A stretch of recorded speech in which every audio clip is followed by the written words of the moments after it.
The views and opinions expressed by tonight's guest and topic of discussion do not necessarily represent the official policy or position of Spaced Out Radio, Spaced Out Saturdays or Sundays, SOR Media, its hosts, syndicated carriers, or anyone associated with this broadcast. Any rebroadcast, reproduction, or other use of this broadcast or podcast without the expressed written consent of SOR Media is strictly prohibited. Listener discretion is advised.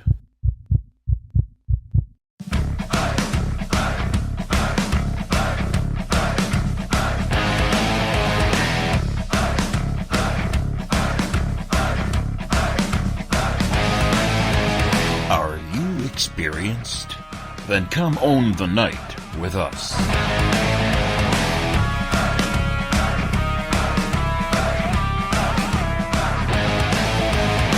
Little brother has taken control, shoveling dirt in every hole. Predators to condemn your soul, watching you and watching me. We're all stationed atop the mountains of British Columbia, live from SOR headquarters. This is Spaced Out Radio with host Dave Scott. We live behind glass curtains and act like nothing's wrong. Soon you will belong. You can follow us on our website, spacedoutradio.com, and on Spaced Out Radio on iTunes. You can follow Dave on Twitter at Spaced Out Radio, and on Instagram at Dave Scott SOR, on Facebook at Spaced Out Radio Show, and on our YouTube channel, Spaced Out Radio. Brother wants to make headlines, be immortalized. Everyone's got an electric eye with the digital spies. They've watched you for so long. I know you're out there somewhere watching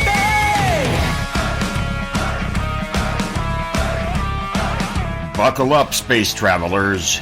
It's time to go for a ride on Spaced Out Radio with host Dave Scott. I know you're out there somewhere. We've watched you for so long. Wait for you to fall. We'll expose you all. I know you're out there somewhere watching me. Little brother wants to make headlines, be immortalized. Everyone's got an electric eye with the digital spies.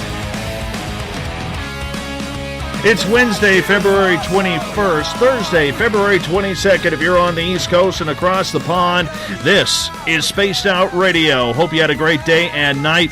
I am your host, Dave Scott, live from the Great White North in the Caribou region on top of the snowy mountains of central British Columbia right here at SOR headquarters. We are 150,000 strong nightly on WQEE 99 Rock the Key down in Newton, Georgia, on the United Public Radio Network, 107.7 FM in New Orleans, and over 160 countries around the world. We are also live on The Fringe FM, and if you're listening in on Revolution Radio, remember, the Double R Machine is a donation station financed by you, the valued listener. Head on over to revolution.radio and donate today. You can check us out live on periscope.tv. Just like everybody there, hi, how are you tonight? Welcome to the studio.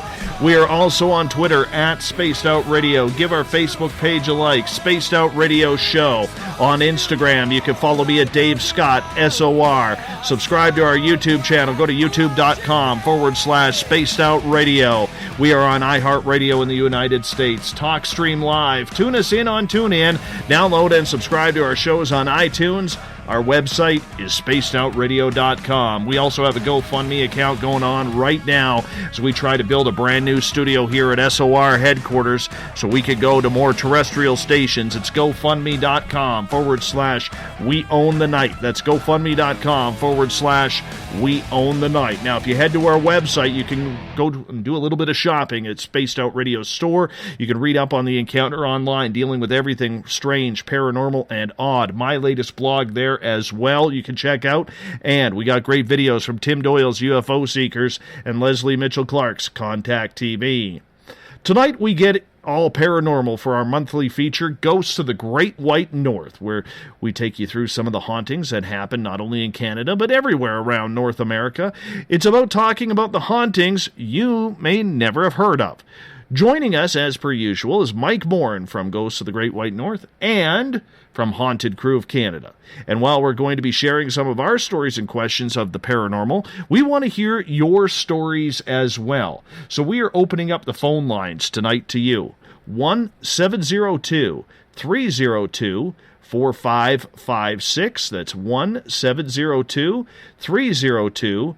4556, and we definitely want to hear your stories. So this is a good time for you to call. Len, I know you've got some paranormal stories you want to share. I see you in the chat room hiding there, so we expect people like you to call on in tonight and share your ghost stories with us. Let's get to Mike Morin from Haunted Crew of Canada. My friend, you had to miss last month because you were on a fishing trip.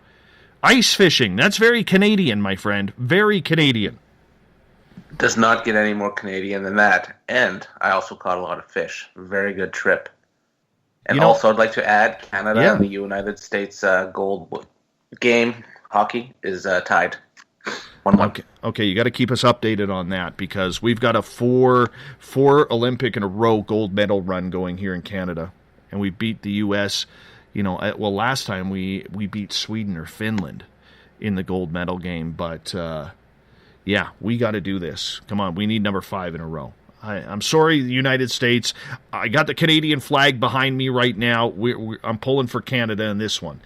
We need number 5 in a row. 5 in a row. That's what we need. I'll say it. They can't. Oh, Canada just scored 2-1. They can't beat us. There we go. I'm excited. Jacked up for this one. So that's excellent. Mikey, how you been doing?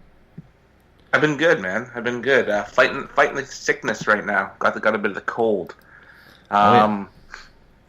It snowed quite a bit down here today. Well, lots for where I live. So nice 2 inches of snow. Wow. We had another 3 inches in the last 24 hours. This stuff isn't going away. And you were up here. Just last week. You delivered your beautiful German Shepherd named Shadow. I've now given him a last name of Carpenter, so Shadow Carpenter. This guy won't leave my side, buddy. Every night I broadcast, I've actually laid out a blanket for him down here in the studio because he just will not leave me alone. No, that's his jam, man. He's a people dog. He's got your back during the show, and can't wait to come see him again. He's a good-looking dog, man. He is a very good-looking dog. He's still unsure about the rabbit and the cats. Mainly the rabbit. The rabbit trips him out a little bit. He's unsure about that. But Bruce is being tough. Gail's like, hold on a sec. Gail's like, wait a minute. We are your American fans. That's all right. This is a gold medal, Gail. This is a gold medal on the line. I'm going for Team Canada here. I have to. We're feisty with this stuff. This is hockey. This isn't everything else. And I'm a huge fan of the United States. But this is a gold medal game in the Olympics. Come on, ladies. See that maple leaf behind me, Gail? I know you're looking on Periscope. All right? Periscope.tv/spaced out radio. But that flag right there, that's loyalty. Loyalty. We shoot pucks. That's what we do around here. Your day may have come to lose. It might. These two teams are very even. But I'll tell you, it's a good hockey game anytime Canada and the U.S. get together on the ice. That's what it comes down to. It's a good hockey game. So we're going to stay in touch with that, because we need another gold medal. 5 in a row. That's what we're going for. 5 in a row. So there's going to be a little animosity between the crowds. The only people who are not going to come in are the Aussies who will stop by and the UK people. They don't care. But for Canada and the US, it's on tonight. It is on, and we're leading in the second 2-1. Canada, that is. We win gold with this game. That's double digits gold medals this year for us. That'll make 10. Yeah, it'll be beautiful. Beautiful. Uh-oh. Bazooka Joe or Bazookette says, I can hear the John Cena theme going on right now. All right. We don't suck. I know the John Cena theme. No. No, I love that theme. I once, back in our Blog Talk radio days, I once had a troll call in, and he was hammering. He must have called in like 7-8 times during the show, and every time he started on the call, it was the John Cena thing. And, you know, I normally get really irate with trolls, but this was this was funny. This was funny. I can honestly say I was enjoying that troll, you know, more than, you know, much else. But, you know, just one of those things, you know. So we are opening up the phone lines to you guys tonight.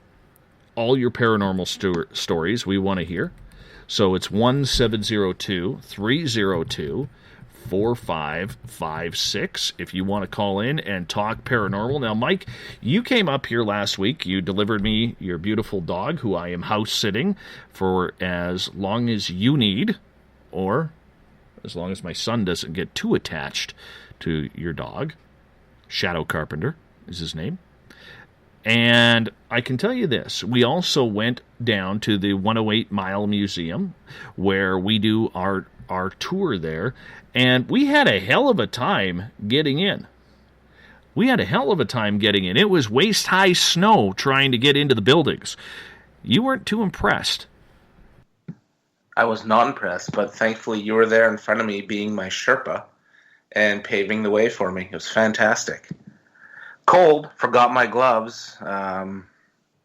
Not used to that kind of cold. What was it, like minus 14, 15? I think it was about minus 17 Celsius, so that would have been around, I think, 0 Fahrenheit around there, give or take a couple of degrees. I'm not too sure.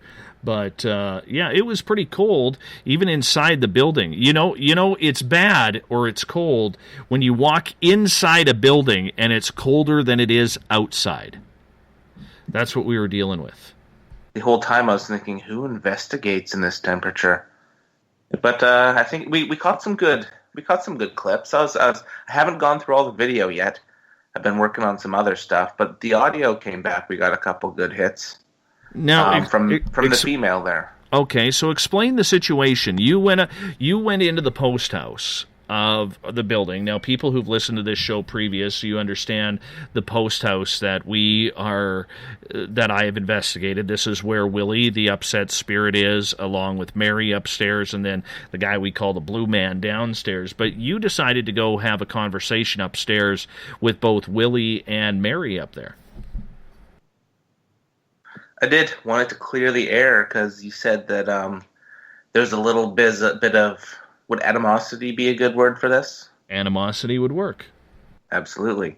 Yeah, no, just wanted to apologize for the previous investigations of our other team and basically clear the air with Willie, because you said Willie wasn't very impressed with groups coming in. You said he let us upstairs. He let me investigate alone. I had a bit of a conversation with him, but what was cool is her name's Mary, correct? Yes, Mary. Yes. I caught her voice and in the EVP. I forget what I was asking. I tried to have that ready for tonight, but I have it all written down.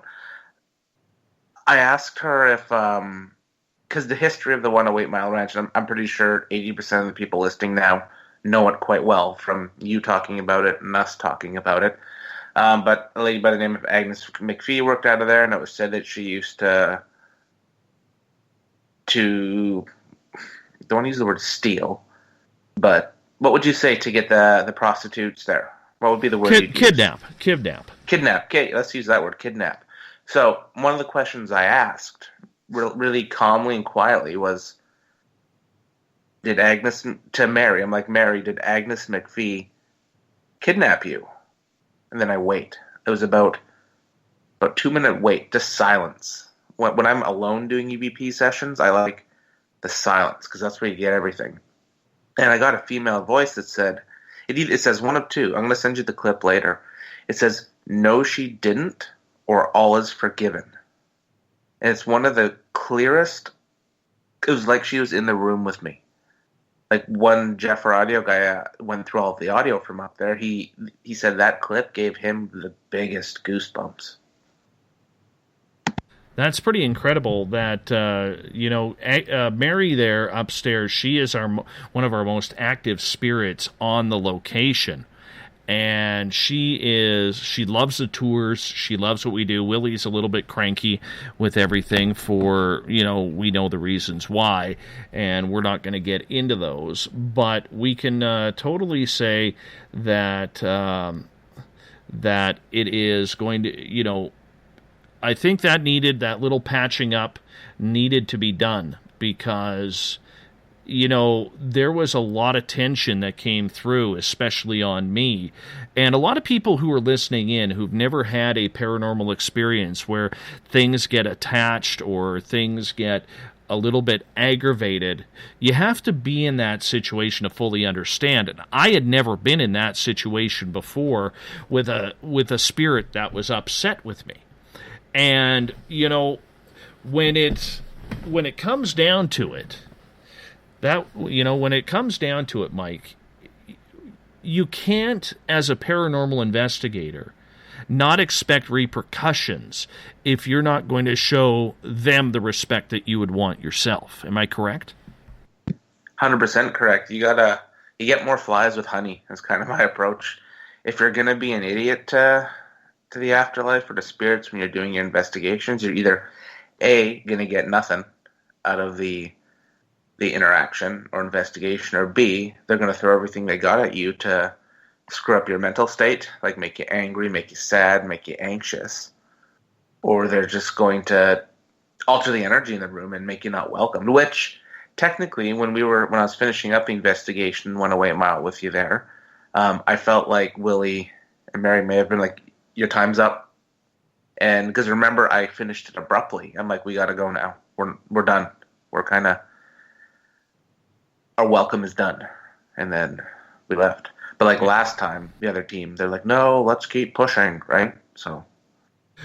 John has a question here for you in the Spreaker chat room. He is asking, why did you even investigate in such weather in the first place? Because we were crazy and bored. That is the reason. And I've never really done a daytime investigation, and it was really quiet in there. And doing that at night, at this time of the year up there, no. It's going to be like minus 25. So we decided to go in the nice hot temperature of minus 17. Well, it's a good experience, though. At least we waited for it to heat up. I mean, that's the main thing. You don't want to go into those cold environments. No, that's true. And all the gear was getting screwy with the temperature, too. Like, we had to call it. We didn't go into any of the other rooms we talked about because of the gear. The gear was malfunctioning. It was dying. And it wasn't paranormal. It was because it was really cold. Yeah, you get into those temperatures, and your battery just drains like anything. And, it's like sipping a beer on a hot day. You guzzle it, and that's the way the juice is in the batteries when it's a cold day in Canada and you're trying to conduct an investigation. So, we did the one building. It was a lot of fun. We were there about 60 minutes, 70 minutes. And Mike went upstairs and, kind of patched things up with Willie. What did you say to Willie for our listeners here in order to try and bridge that gap towards a more peaceful, ending or solution, I should say?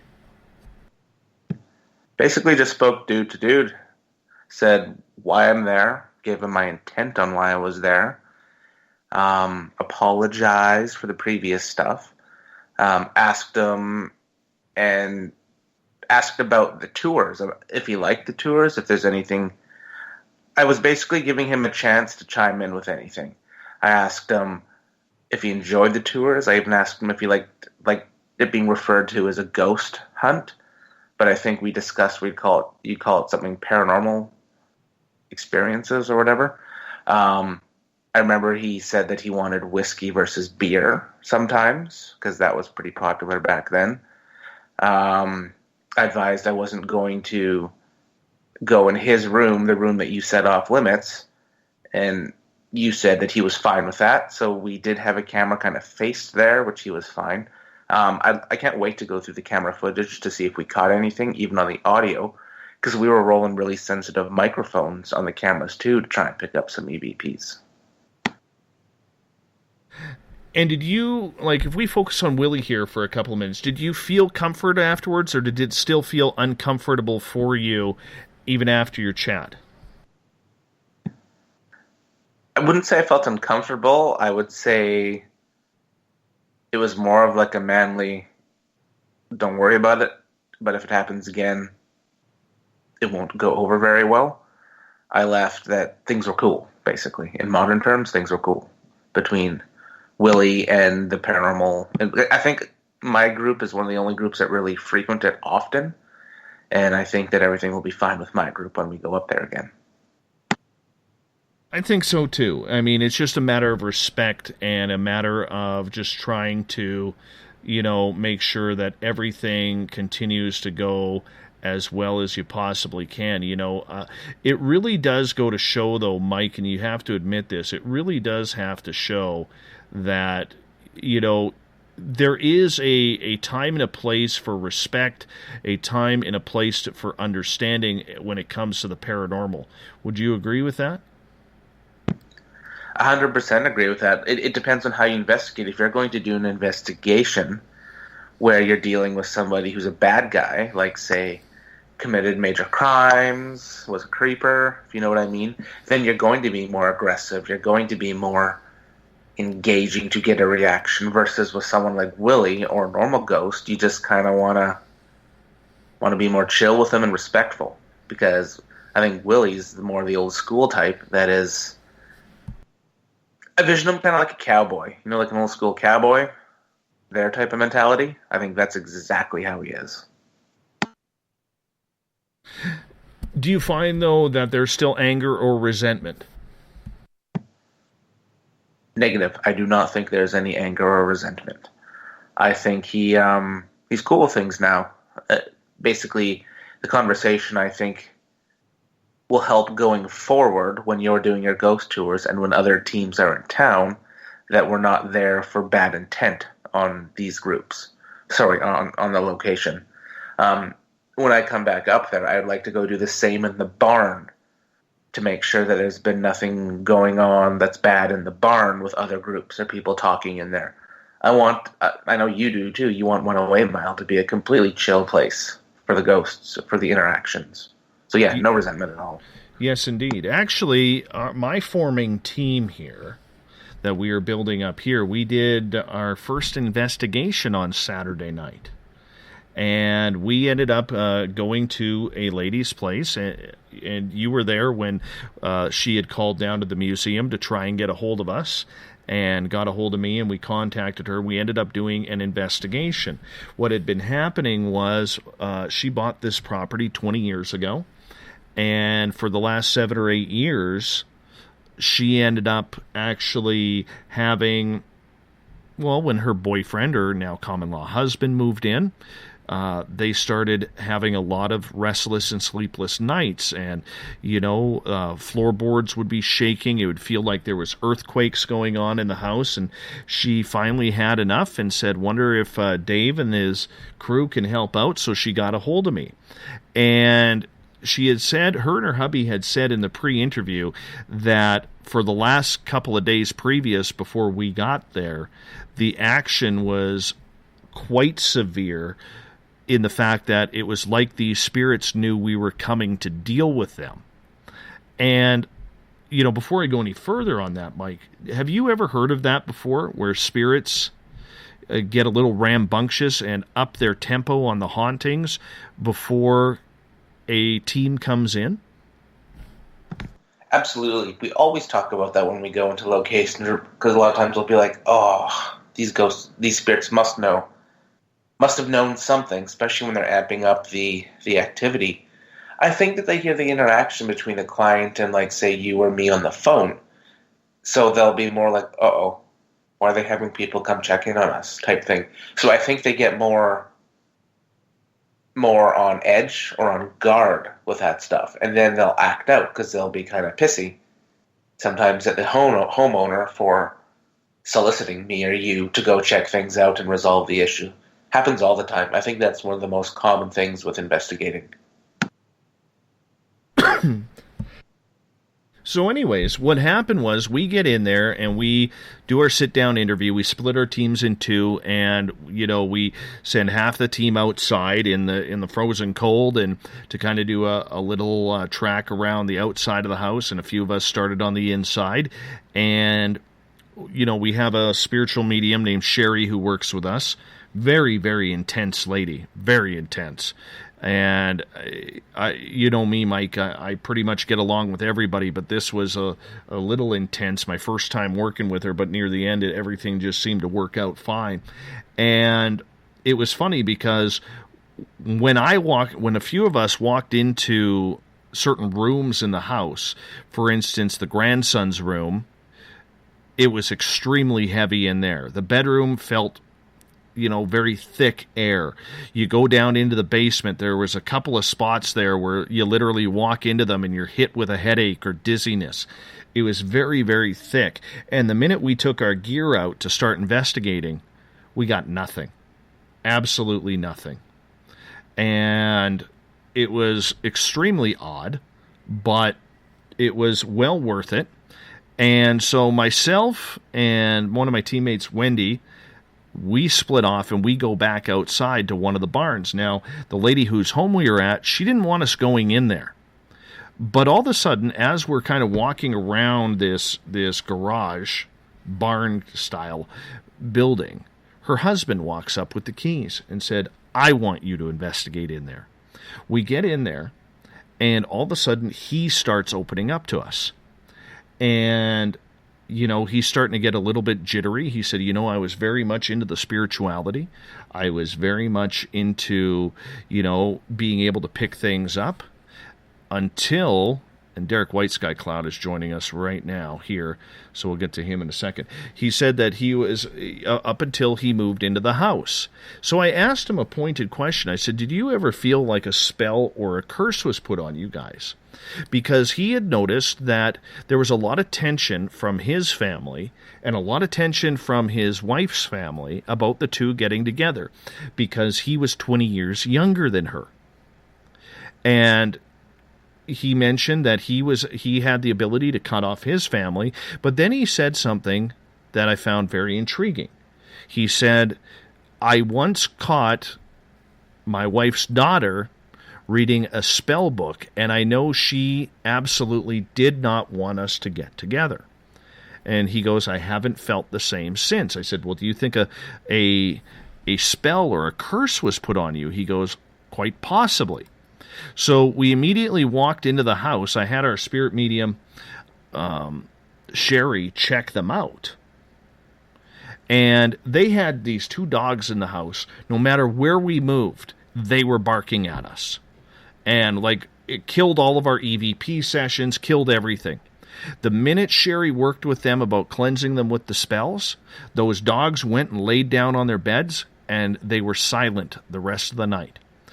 She had this orange calico cat that when we tried this with 3 different K2 meters, put our K2 meters right near the cat or on the cat, it was setting them off. And while Sherry was conducting, to cleanse the husband in the home of any types of spells or spirit, we had a K2 meter sitting on a footstool. That cat went and sat right on that K2 meter, and it never went off once. That's interesting. It sounds like whatever's in the house was kind of blocking you from talking or interacting with them via the animals, getting them to bark, scaring them. That's common too.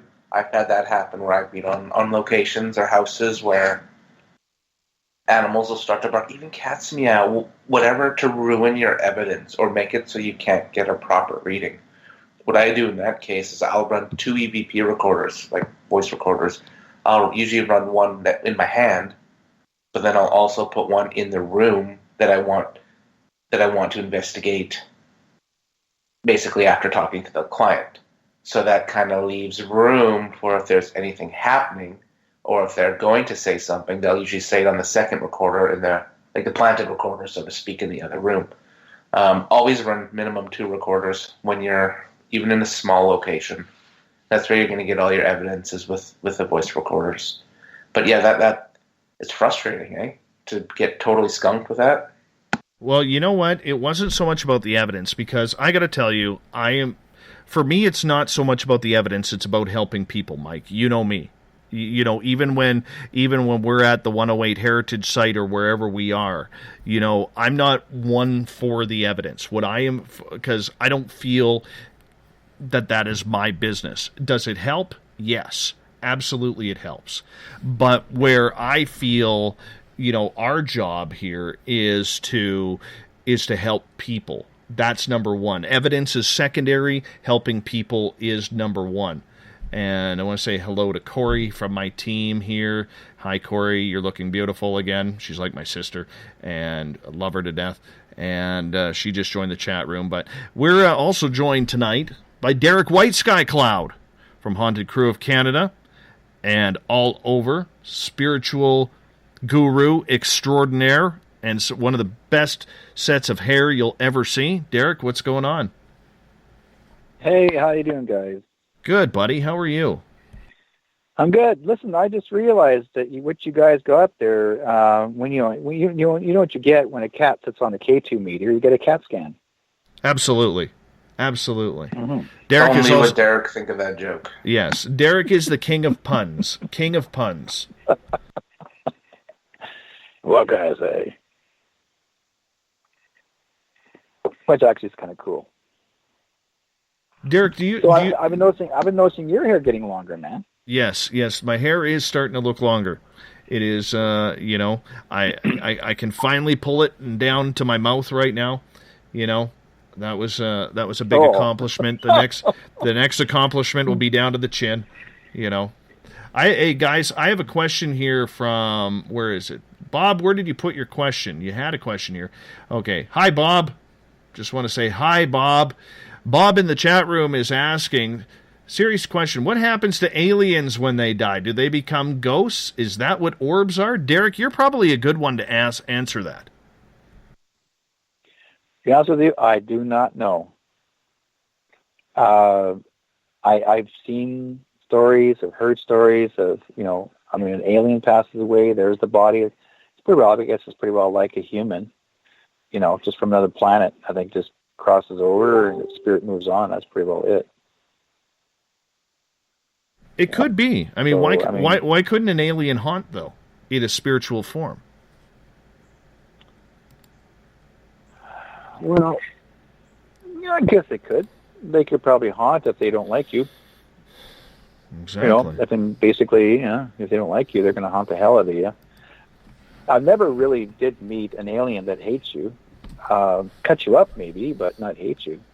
Mm-hmm. What's wrong with that? You know, what's wrong with that? No.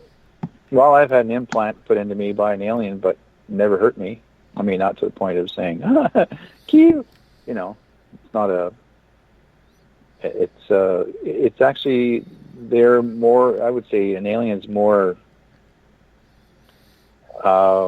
ghostly. I think they also have a way of knowing how to appear and not appear. Like what I understand, I think they found a way of the body can move to other dimension or other location. You know, they're far more advanced than we are as far as their brain is concerned, because they're not talking to you verbally with their mouth, because their mouth's so small, so it's just brainwave. Mm-hmm. We're way behind that. Mm-hmm. Yeah. Mm-hmm. Mm-hmm. Mike, what do you think? Aliens? Spirits? Ghosts? Orbs? You think it could be? Orbs, no. If when we die and we can be a ghost, I would assume if an alien dies, they can be a ghost. So there probably is an afterlife for the aliens. I've just not experienced it. All right, we got a question from Joyce in the SOR Space Travelers. She is asking, do investigators have better results when they use incense frequency running water, for example? Running water, that's actually a good idea to try and conduct energy. It's basically like a natural EM pump. I may actually try that. As for incense, maybe that would be a good Derek one, because I know he uses a bunch of smelly stuff. Tuning forks, I've seen work. I've seen people, they're like, are you talking like a dowsing rods? Or whatever they're called? I've seen people use those in investigations. But I really like the running water idea. That's cool. But for evidence with the audio recorders, that would probably ruin it. But that's okay. Be fun to try. Derek, what's your thoughts on that? Do you get better results when you use things that attract, like aroma or a tuning fork or running water to generate energy? Water is a conductor of energy. If you think about it, that's how people run motors by using water, conductors by using copper. And even though you can go into a house and water is still going to be a conductor. So, that's just the way I've learned a lot about it. So far as incense is concerned, it depends on the incense. Me with sage, like I use a lot of sage tobacco mixes, depends. As far as you want to clear something out, you want to get rid of negative energies or calm the room down or the person down, is using a variety of incenses or sage. Are the spirits attracted to them? Yes, they are. They're attracted to it. If it's a positive spirit, if it's a negative, it doesn't want to be near it, you can chase it out. It doesn't stay away forever, because you have to basically, there are certain medicines you can use to chase them out that don't come back. Marigolds are one of them. And if you a lot of the grandparents, people don't realize, a lot of grandparents used to always align their walkways with marigolds. Well, that's supposed to keep bad things from coming in the house. And with us, our tradition is we would take the marigolds after they dry up. I would actually use those with my mix and burn it with it, so it basically keeps bad things out. I've never had an experience that it didn't work. So yeah, it depends on each individual and depends how you use it. And the prayers are also important to go with it, because you want to create positive energy of protection. Do you think, though, okay, Derek, and I'm glad you stopped by here tonight, because do you think at all that there is the ability to have, all of, like in the instance of this investigation that we did, for all of that activity to be caused by a spell or a curse that goes along with it?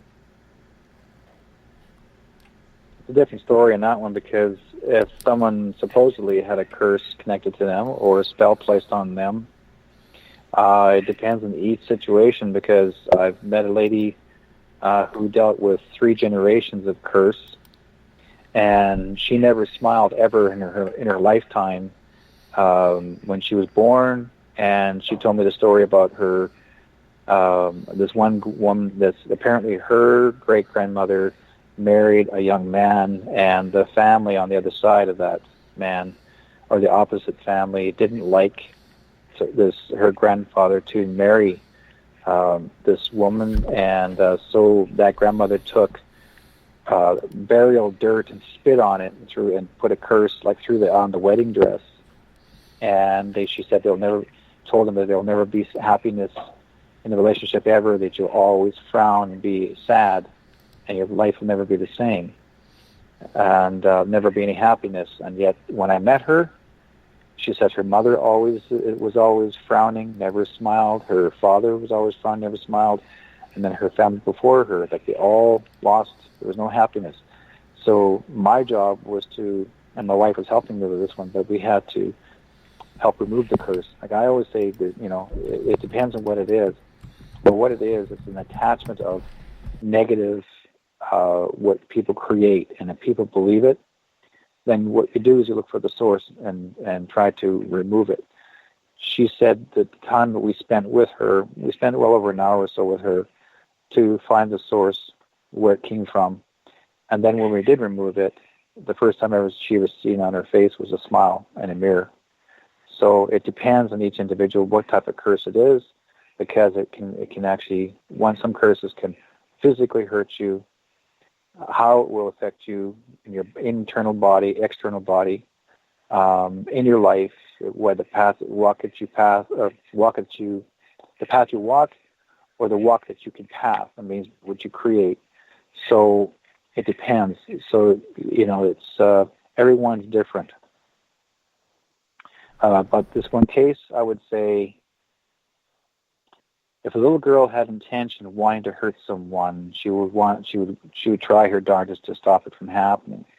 But if you read it from a book, not every book that has a cast that creates casts don't really always work, because for some reason I work with a lot of people that are actually practicing Wiccans, and a lot of Wiccans will tell you an original casting of spell that is of negative, that person is living in the day, or that's jealousy and envy, and those are people living in the dark. They like to hurt people.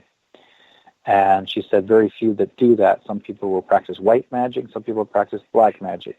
But the odd person who practices black magic tries to do harm.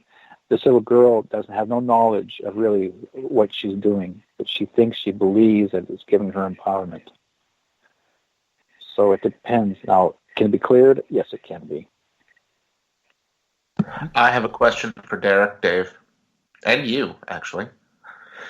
With curses and that sort of stuff, do you think, say if I put a curse on you, Dave, do you think mind over matter could beat it? Like, do you think you could think hard enough to where that curse ain't going to affect me, and then it's solved? You know what? I have been cursed. I have been cursed by a lady who was very jealous of the experiences that I was having. She liked to be the center of attention. Derek, you know who that is. You actually went over to her house where we reconnected and made contact, and you did a bunch of readings. And, she was a very talented psychic medium, but she was very, very narcissistic in a way where, she needed the center of attention to be on her. And when I all of a sudden started having all of my experiences, she was getting more and more irate with me, to the point where she actually sabotaged my friendship and our family's friendship with their family. Like, we were there at their place 3, 4, 5 times a week, just hanging out. That's how close we were. And most of my experiences happened on their property. And, her ex-husband actually reached out to me about a year ago. And I asked him point blank, I said, "Did you know that your wife cursed me?" And he goes, "Yes." And I said, it took me a while to get that curse off of me. It's not fun, because it's one of those things where you feel like you are getting ahead of your game, and you finally feel like you're able to attain that goal. And the old saying, you take 2 steps forward, 3 steps back. Well, this would be like taking 2 steps forward and then 8, 9, 10 steps back. And it was ridiculous. And they kept on coming and coming. They tried to get me fired from my daytime job. They tried to get my daughter involved. When that didn't work, it was just straight on bullying and just ridiculousness. So, I don't envy anybody who has a curse, but I mean, the one thing you have to do is you have to remain positive, that once you understand what is going on, that you're able to deal with it a little bit more, and you're able to fight it and put your energy of your good into it, so you don't get hit with that dark cloud over and over again.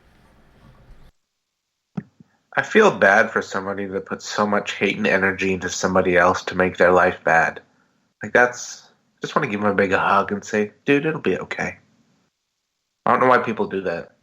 It's dumb. Yeah, but there's a lot of hate out there. There's a lot of hate out there for no reason. Whether it's jealousy, whether it's its abilities, especially in this field, and I think it's in anything. I mean, competition is what drives a lot of hatred. Let's face it. I mean, it's like New York Yankees, Boston Red Sox in baseball, or anybody versus the Toronto Maple Leafs in hockey, because you just grow to hate the Leafs. And I know there's a couple Leaf fans right now who will be like, nobody hates the Leafs. Yes, the majority of us hate the Leafs, man. Hate the Leafs, but it kind of works the same way. And, I chose to, when the ex-husband apologized to me, I chose to say thank you and I forgive you. It doesn't mean that I have to forget. I don't throw it in his face, but I have chosen that is a relationship that I want nothing to do with.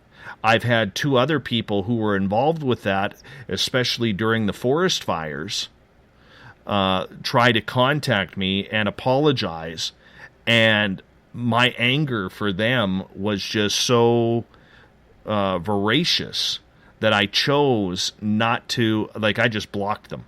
I didn't even want anything to do with them. And, these were people who literally scheduled this gentleman named Chris, he scheduled a meeting with my boss to try and get me fired.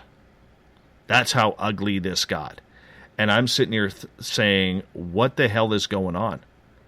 This guy said that I was, was making up things, that I was trying to sabotage his fishing business. And I'm not trying to get into drama here. I'm just trying to explain, the way this type of evil can work. This guy was saying that I was trying to get rid of his fishing business, and because he had a fishing tour company, and that I was bad-mouthing it. And even my partner at work, because we all fish together on the river, he'd be like, no, in fact, Dave promotes your company to all of our clients. And he'd be like, oh, well, but some people just cannot let it go. Some people just have to get that jab in. Derek, what's your opinion on curses?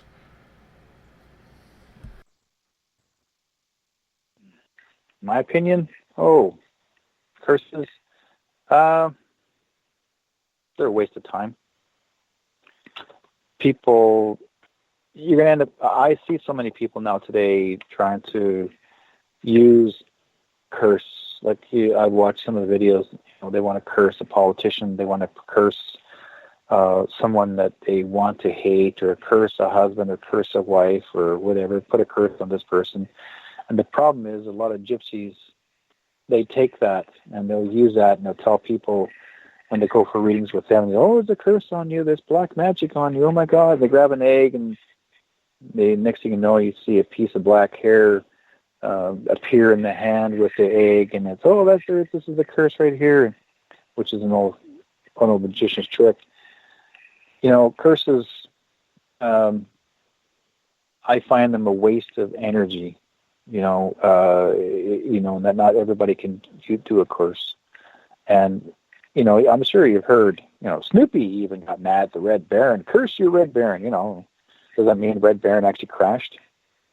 So it just basically, it's just basically as a word of, if you use your energy, you can say to someone, I want to put a curse on you, I curse you. Does that mean it's going to really work? Like Mike even said earlier, it's just basic, if people want to believe it, they're going to believe it. If they don't want to believe it, it ain't going to happen. So if you are positive, if your energy is constantly positive, and knowingly that you yourself believe that you had a curse put on you, she must have practiced very, very hard to make sure that you had hardship. Hardship is different compared to losing everything. If she gave you hardship, that's what it was. She was completely jealous of you. That's what it was. Because when a person is gifted and know they're gifted and they're getting that, and here's the thing. She probably, because she believes she practiced as a psychic, and she thought that she was better than everybody, and so she figured, okay, I'm overruling Dave. I got more power than Dave. until Dave found out, hey, I got the gift too. Wow. And when she was informed that you got a gift, what makes you think you're better than me? Well, and next thing you know, that's what happens, because Dave's getting answers and he's telling people these messages, and all of a sudden she's going like, well, I can do better than that. And she challenges you. And yet Dave's doing fine and she's getting more pissed off. So the only way she can retaliate is trying to send you negative energy. And if she starts reading books about curses or create an energy of trying to stop you or flog you or whatever she wants to do to create trouble, why? What did you do to her? Nothing. Why was a curse placed on you? Because it's a karma. It's a karma. She created, and she's done this before to you in a past life, and she's not done carrying this curse. She's not done trying to carry this on. But you stopped it, and it stopped. Ever since then, you stopped it because the past is no longer connected to her. She's no longer connected to you. But if you keep bringing her up in the subject all the time, you're still carrying that energy what's left over.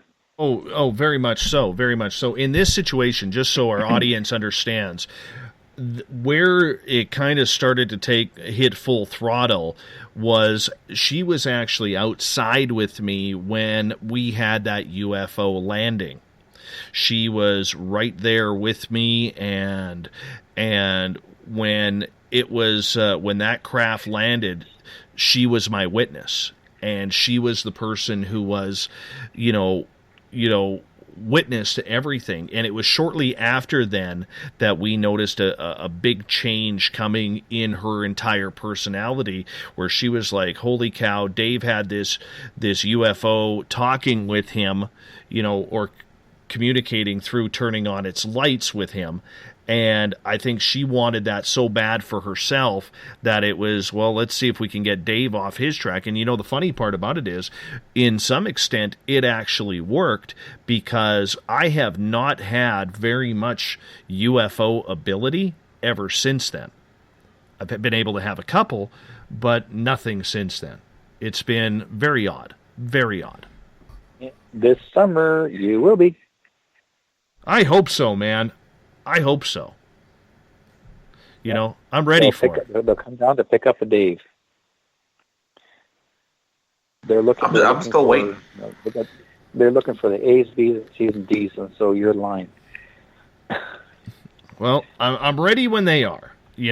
Carl and his boys can come down anytime and have a conversation. I'm more than willing to go for a ride. More than willing to go for a ride.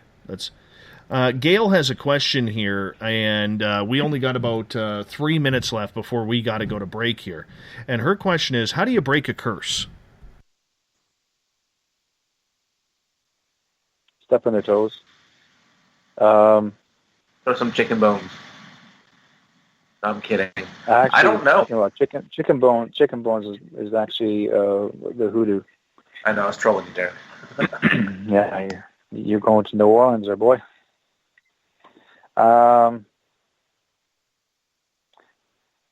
Breaking a curse, there's some of the traditional ways. Basically, use goat's milk, and certain medicines used. And you actually, the ceremony, I had to do that with 2 other men before I had curses, and I had to use goat's milk and do the ceremonies out in the forest, and then I had to literally spray goat's milk all over their body to purify them, to get rid of what's left. For some reason, goat's milk is pure. It's crazy. That's what it does, and apparently it's been used by many medicine people from different countries. So yeah, I've actually heard of that before, the goat's milk thing. Yeah, it's been done. But it depends on each individual what they go through, and it has to, whether it's through the heart, the mind, or the soul. Every ceremony is different. I kind of think the cure for a curse, in my opinion, maybe it's because I don't know, maybe I have been cursed this past year, but maybe mind over matter. I'm stubborn enough to where I think that if I was cursed, I could defeat it with just my mind and energy. Do some sage rituals, meditations, and break it that way.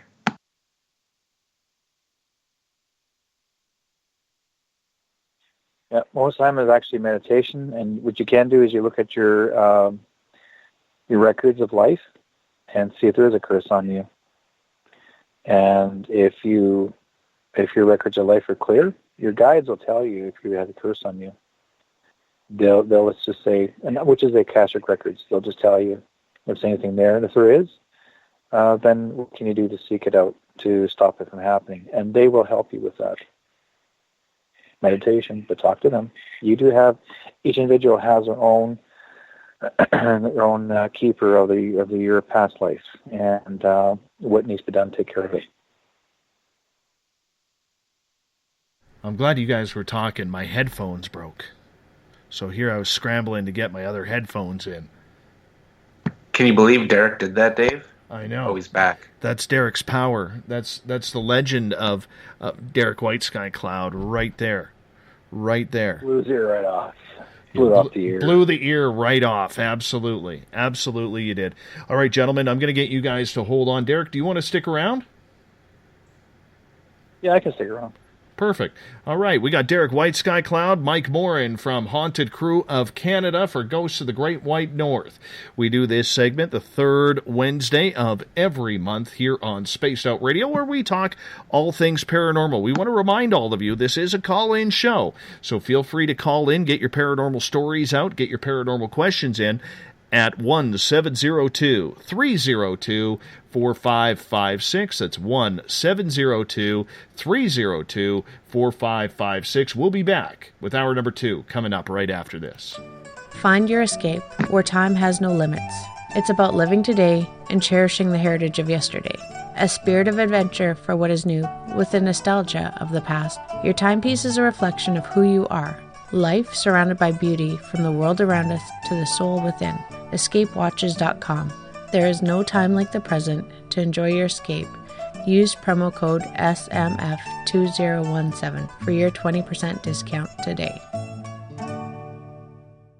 Lori and Fenton here, SOR listeners. Join me at UFOCon 2018 in South San Francisco, California, March 23rd through 25th, where 14 presenters discuss all things disclosure, UFOs, and aliens. Stephen Bassett, Grant Cameron, and Melinda Leslie address disclosure. Preston Dennett will present Inside UFOs.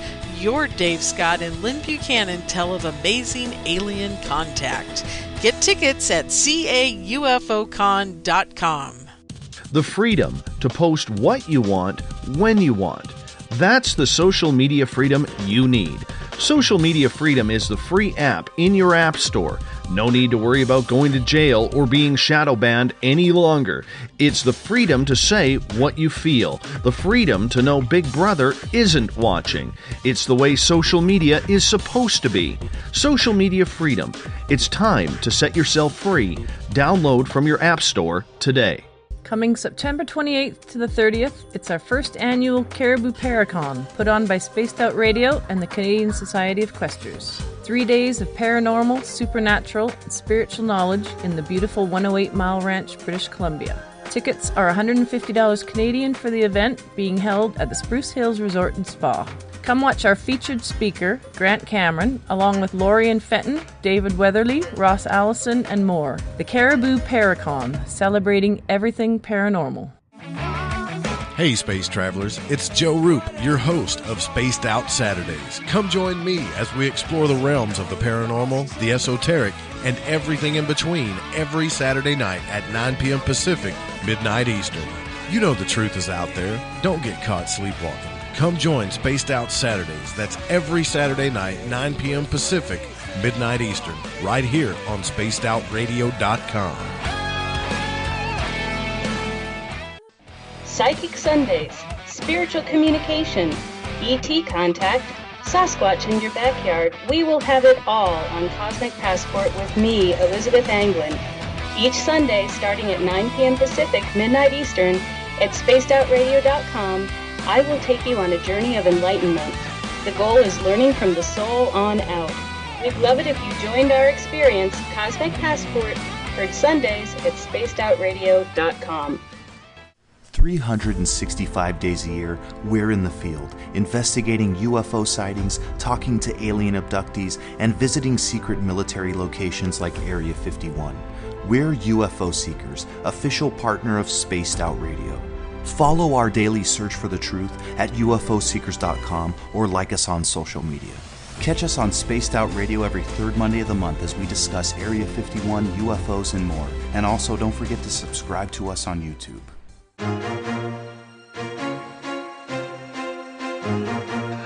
From coast to coast to coast, Blacklight Uncharted is taking on the paranormal across Canada. From ghostly hauntings to the UFOs flying above in conjunction with MUFON Canada, we're closely investigating what's going on in the northern skies and checking out the apparitions that walk among us. Check out our videos right here at spacedoutradio.com. We want to know your thoughts, we want to hear your experiences, and we want you to share your stories. The answers are out there, and we intend to find them. It's paranormal news at its finest. Welcome to The Encounter. At spacedoutradio.com, The Encounter online is SOR's trusted news source for everything weird and strange going on around the world. This is news editor Eric Markham. Our team of journalists are scouring the planet for those strange stories that rarely make the mainstream. No fear-mongering or fake news here.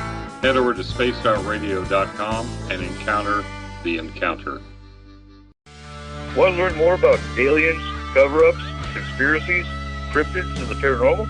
All you have to do is tune in S4 as we take over the Spaced Out Radio night, starting at midnight Pacific, 3 a.m. Eastern, each and every Saturday night, right after Spaced Out Saturdays. Hi there, this is Eric Cooper from Forest Moon Paranormal. Join me, Corey Ruse, and friends as we discuss the hot topics of the night. It's fun, entertaining, and as dark as the night. Find us at spacedoutradio.com. Are you interested in advertising on Spaced Out Radio? Head to our website at spacedoutradio.com and click on our advertising tab. There, you will find an assortment of ways you can get your product out there with us, from radio commercials to banners and social media. Have a product you like our hosts to endorse? We can do that too. Visit spacedoutradio.com for more details. Do you want to know what's really going on in your world? Do you have questions about who you can trust in the mainstream media? Then look no further than the Rebel Planet. Come get the straight answers right here at spacedoutradio.com. Join me, Jamie Sexton, creator of Rebel Planet News, as I fill you in on the stories behind the stories. All you truth seekers, be sure to tune in to Rebel Planet on spacedoutradio.com the third Thursday of every month. Hey, this is Canadian paranormal investigator Mike Morin. The third Wednesday of every month, I'll be teaming up with Dave Scott to bring you Ghosts of the Great White North. Each month, we will bring on guests from across Canada to discuss their ghostly encounters. Canada is a paranormal hotbed with stories you've never heard, so we're going to bring them to you. So get comfy on your Chesterfield, grab a donut, and join us, eh? The views and opinions expressed by tonight's guest and topic of discussion do not necessarily represent the official policy or position of Spaced Out Radio, Spaced Out Weekend, Spaced Out Radio Limited, its hosts, syndicated carriers, or anyone associated with this broadcast. Would you like to connect with us? Head to spacedoutradio.com for all your latest show info. And hit us up on Twitter using the hashtag SpacedOutRadio. Now, back to Dave Scott and SOR. Welcome back to the second hour of Spaced Out Radio tonight. I am your host, Dave Scott. Great to have you with us. Tomorrow night on the program, Dr. Michael Sala is going to join us. We're going to talk about the Greada Treaty. If you don't know what that is, you need to tune in and find out. That's where, allegedly, President Eisenhower signed a deal with extraterrestrials for technology. Yes, humans for technology. 9 p.m. Pacific, midnight Eastern time at spacedoutradio.com is when we get going. We want to welcome in everyone listening in on WQEE 99 Rock the Key down in Noonan, Georgia, home of The Walking Dead. We are live as well on the United Public Radio Network, 107.7 FM in New Orleans, and over 160 countries around the world. We are also live on The Fringe FM, and if you're listening in on Revolution Radio, remember The Double R Machine is a donation station financed by you, the valued listener. Head on over to revolution.radio and donate today. Bill Cardwell has set the password for tonight in the SOR Space Travelers Club. Meretricious. Meretricious is your password. Make sure you use it wisely, Space Travelers, as Bill sets a password each and every night right here on the mighty SOR. Now, if you want to follow us on social media, you can do so on periscope.tv, where we are live Monday through Friday. You can also follow us on Twitter at Spaced Out Radio. Use the hashtag Spaced Out Radio if you want to connect live with me during the show as well. Thank you, Canadian Joe. You can also follow us on Instagram, Dave Scott SOR, our Facebook page, Spaced Out Radio Show. Give that a like if you don't mind. We have our YouTube channel going. That's where we store our archives, youtube.com/Spaced Out Radio, if you want to connect with us there. And we are on iHeartRadio in the United States, TalkStream Live. Tune us in on TuneIn. Download and subscribe to our shows on iTunes. Our website is spacedoutradio.com, where we have a plethora of features for you, including joining the SOR Space Travelers Club for $5 a month. Rock out to some Bumblefoot. Shop at our Spaced Out Radio store. Read up on the encounter online, or watch great videos from UFO Seekers, Contact TV, and so much more at spacedoutradio.com. Tonight, it's Ghosts of the Great White North. And we have Mike Morin and Derek White Sky Cloud from Haunted Crew of Canada joining us to talk all things paranormal. Right before the break, we were talking about curses. And gentlemen, we're going to continue on right there, so welcome back. Thanks, Dave. 10 minutes left in the game. I'm watching. 9 minutes, actually. 9 minutes. It's the game. Or in hockey terms, we call them miles. So, like, when we were playing or when I was coaching, we'd always, everything was a mile. Because in hockey, you have to give little anecdotes for everything. So it would be like, come on, we got 9 miles here. 9 miles to go. So that's the way it is. Now, the beautiful part about CBC is I can watch the game online while we're doing this. So, if I don't get to your messages in the chat room right away, it's because I'm drawn to the gold medal game between Canada and the United States right now. I can see Dave go, he shoots, he scores. Wait a minute. What about curses? Yeah. So, if all of a sudden you're on Periscope and my mic's on mute and you hear me go, yeah, or something like that, well, you know what happened. Exactly. Dave? Yes. Dave. Yes. I stumbled across a really funny article today I wanted to talk about. Let's do it. Might be fake news, though. Might be fake news. Did you hear that a woman in California is suing the government because they fail to recognize Bigfoot as and I quote, failing to keep the citizens safe from Sasquatch. So she's suing the Department of Fish and Wildlife because of this. Mm-hmm.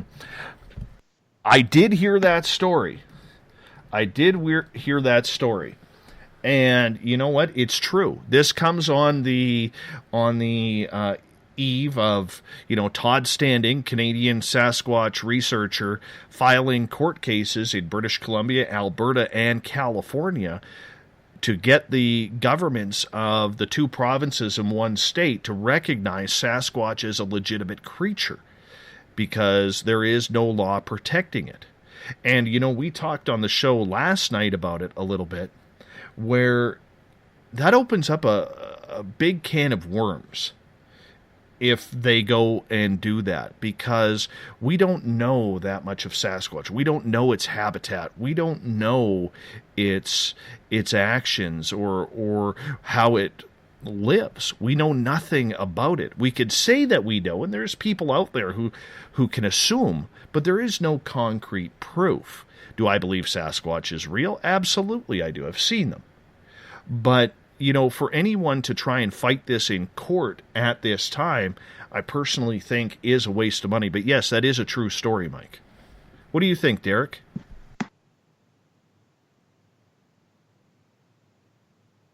Well, I can tell you this. Like I was just telling Mike right now, sometimes some parts of the state line probably don't protect the Sasquatch, but I know in Canada, especially in BC, the Sasquatch is protected. You'll never see a First Nations person ever call down or call out a Sasquatch. They will always tell the story of the Sasquatch because it's part of their historical teachings and their historical pastime of many generations of their relatives that have seen them and that they've had visitations from them. They have, like the Tsleil-Waututh and Musqueam and Squamish people, First Nations, they would tell the story of the Sasquatch, but they never have tell the story of Sasquatch taking the children away or taking anyone away or anyone getting hurt. They look at the Sasquatch as being very important. In fact, the Sasquatch is actually was part of the powwow many generations ago when it was illegal for First Nations people to play a powwow drum and to practice ceremonies. And so what they had approached, there was a special sacred drum, powwow drum, that was carried across the land to sing the sacred songs. And so they went to one area, secret place where all the Sasquatch would meet up through a season, and they would bring this one particular sacred drum to the Sasquatch, and they asked the Sasquatch if they can take care of the drum for them until this blows over as far as the rules of the government. And so the Sasquatch agreed they would take care of the drum for them until 150 years later they approached the Sasquatch again and asked if they can get the drum back and so they can carry on the sacred songs. And the Sasquatch gave him back the drum, and in fact they even told him that they'll even help them sing more songs from the Sasquatch and their stories. And that's what they did. USA just scored 2-2. 6:21 to go in the third. I'm glad I had my mic mute when that happened. Yes. There was a collective sigh of an F word there, but that's okay.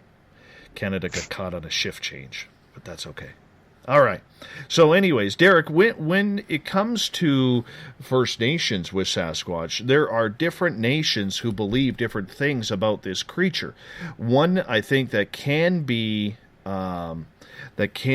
agreed upon is a lot of First Nations here in British Columbia believe that the creature is either a shapeshifter or an interdimensional being. But many also look at it as this is a peaceful creature if you leave it alone. Others say don't go near it. Others will say that it has been very, very helpful in helping fellow tribes. Others will say we request that our women do not go out after dusk alone because Sasquatch will kidnap women. Where do you lie on this? Not with a Sasquatch. That was a joke again. I didn't get what? It. Lie on the Sasquatch. Yes, yeah. Okay. As far as the Sasquatch, there was actually another story when the women on our moon time, you never go out from the village because they would say the bears will come and get the woman or the Sasquatch would come and get them. And so the women had to be placed into a very safe place so they wouldn't be hurt. Those of you who may not know what the moon time means, when a woman's time of her month. Menstruation cycle. Yeah. We didn't call that. They don't call it menstruation cycle with First Nations people. They call it in her highest honor of life. They always honor the woman even more when she's on her moon time. But I've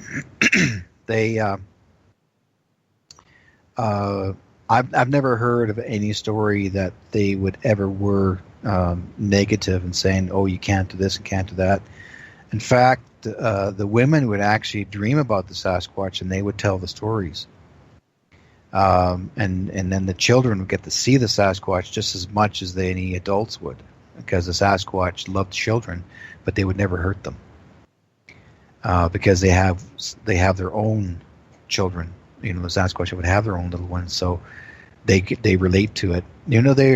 Some people would actually say, does the Sasquatch come from the ape family, or is it human and ape?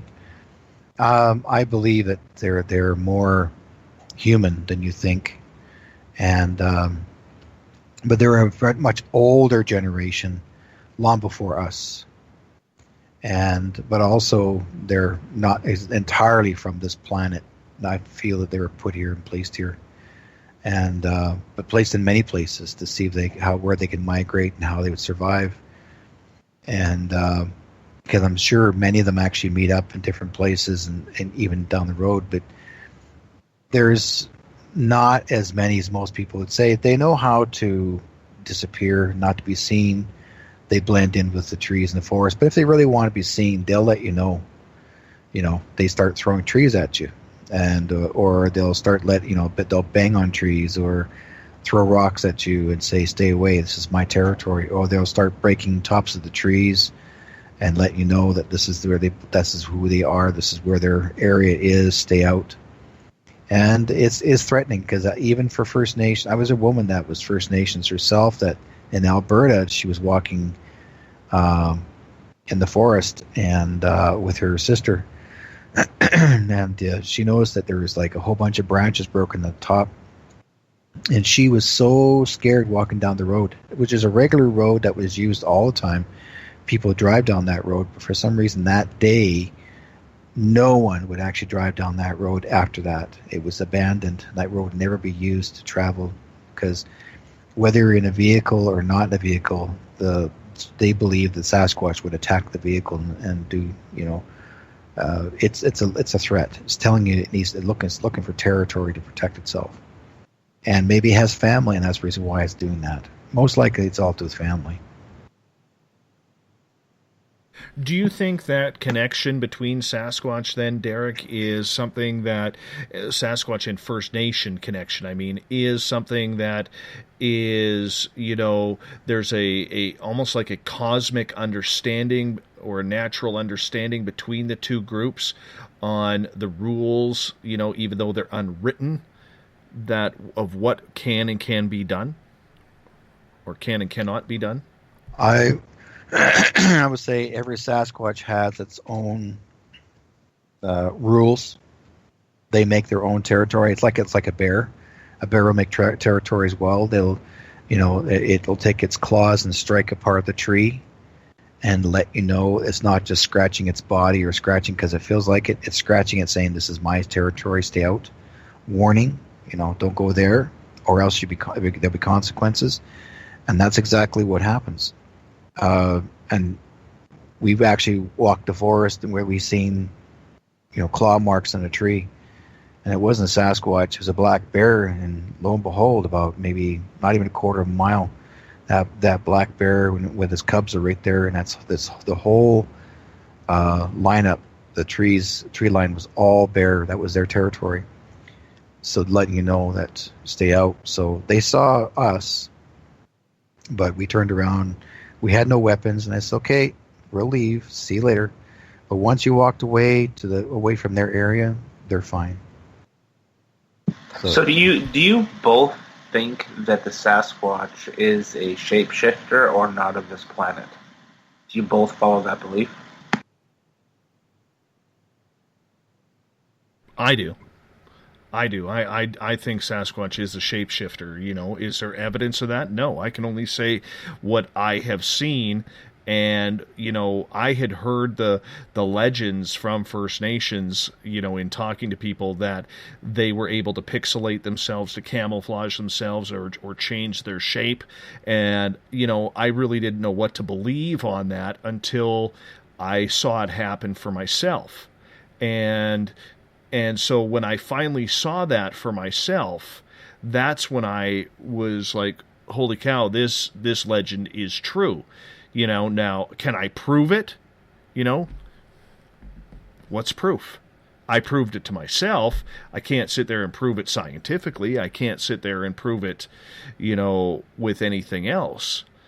But the way I look at it is thousands of years of tradition and stories and folklore, and I mean folklore in a very, positive realm. There has to be something to it. Derek, what's your thoughts? Well, my thinking, when a Sasquatch wants to be seen, it'll let you know. It's If it doesn't want you to be anywhere near its area, it'll tell you. And can it blend into the forest? Of course it can, because the color, it's like a chameleon. You know, it can blend into the forest. I mean, look, the birds, owls, hawks, their texture of their feathers and fur, you know, they'll blend in. You know, the fox and the wolf, you know, they're the same way. Why the bear's hair is black is because it goes out at night and eats, not as much daytime. But people don't realize that it's the hair color that lets you know when they come up and they're looking for food. In the dawn of the day, the fox is looking for food in the morning, early hours of the morning. But by afternoon, it's a little quieter. Coyotes, late night, all through the night. But their hair matches a lot of the older trees, blends in with the trees. If you look at its hair, that's how it's part of its survival. So Sasquatch would be the same way. It has ways and knows how to hide. If it wants to be hidden, you'll never know it's even there. Sometimes they'll even stand like a tree, and you can walk right by them. They wouldn't even move. They're that quiet. Couple of questions coming in. This one at hashtag Spaced Out Radio from Jeff. Jeff sometimes has a snarky sense of humor, and I find it funny. And he says, yes, but does Sasquatch believe in flat earth or sex before marriage? I think that's funny. I think that's absolutely funny, Jeff. I don't think so. I'm just going to answer that one for the team. But let's get to Preacher's question here. He is saying, Derek, do you think Sasquatch is a shamanic creature? Yeah. Some are... I strongly believe that Sasquatch lived for many years, long more than humankind. I believe they lived for about 200, 300, 400 years. So they're not just a life force that lives for, you know, the same age as a human. I think they live here a lot longer. And are they shamanic? Yeah, they can. They know how to. I've heard stories of them humming, and they can actually hypnotize people, and you wouldn't even know that it's what it's doing. And if it really wants food, it knows how to get close and to take it down. It's not clumsy. It doesn't need weapons. Yeah. You both have had pretty extreme Sasquatch encounters. I've yet to. My goal this year is to have a Sasquatch experience. I do a lot of time in the bush, be it camping, hunting, hiking, fishing, all of that sort of stuff. But I've yet to experience a Sasquatch. Derek, what is the most extreme or scary Sasquatch encounter you've ever had? For me, not me. I never had extremes. I mean, I've had Sasquatch cross the highway slowly and stare at me and my wife in the car. That was going to the Sea to Sky Highway towards Squamish. That was 10 years ago. Stood there right in the middle of the road, and as I'm going really slow and just stared at each other. I was driving, and we just looked at it, and nothing happened. He stood there, looked at me, and I looked at him. I was waving at him, and he raised his hand a little bit, and then he walked across the road. But he didn't wave back. He just looked like as if he's looking, see you, and then walk. It's kind of interesting. But as far as that kind of encounter, but any other people I know, theirs were different, and I talked about that before. Other people's experiences are far more. My brother-in-law, his sandwich got stolen by a Sasquatch.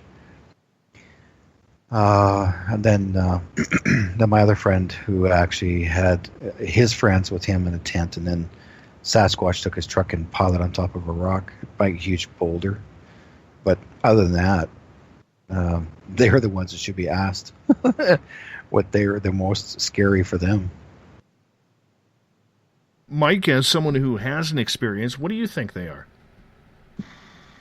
I don't know. Like you and I kind of talked about it earlier today on the phone way before the show. I'd like to think that it's a creature in the bush that's just really good at hiding. I believe all the folklore, all the the native stories and tales and all of that sort of stuff. There's all the evidence, the footprints, some of the videos. It's so popular. There has to be something out there. I agree with that. I don't know if it's an alien. I don't know if I believe that part. I don't know if it's a shapeshifter. I think it's more of a mammal-type creature that is just very good at hiding, and over evolution does not get found very easily.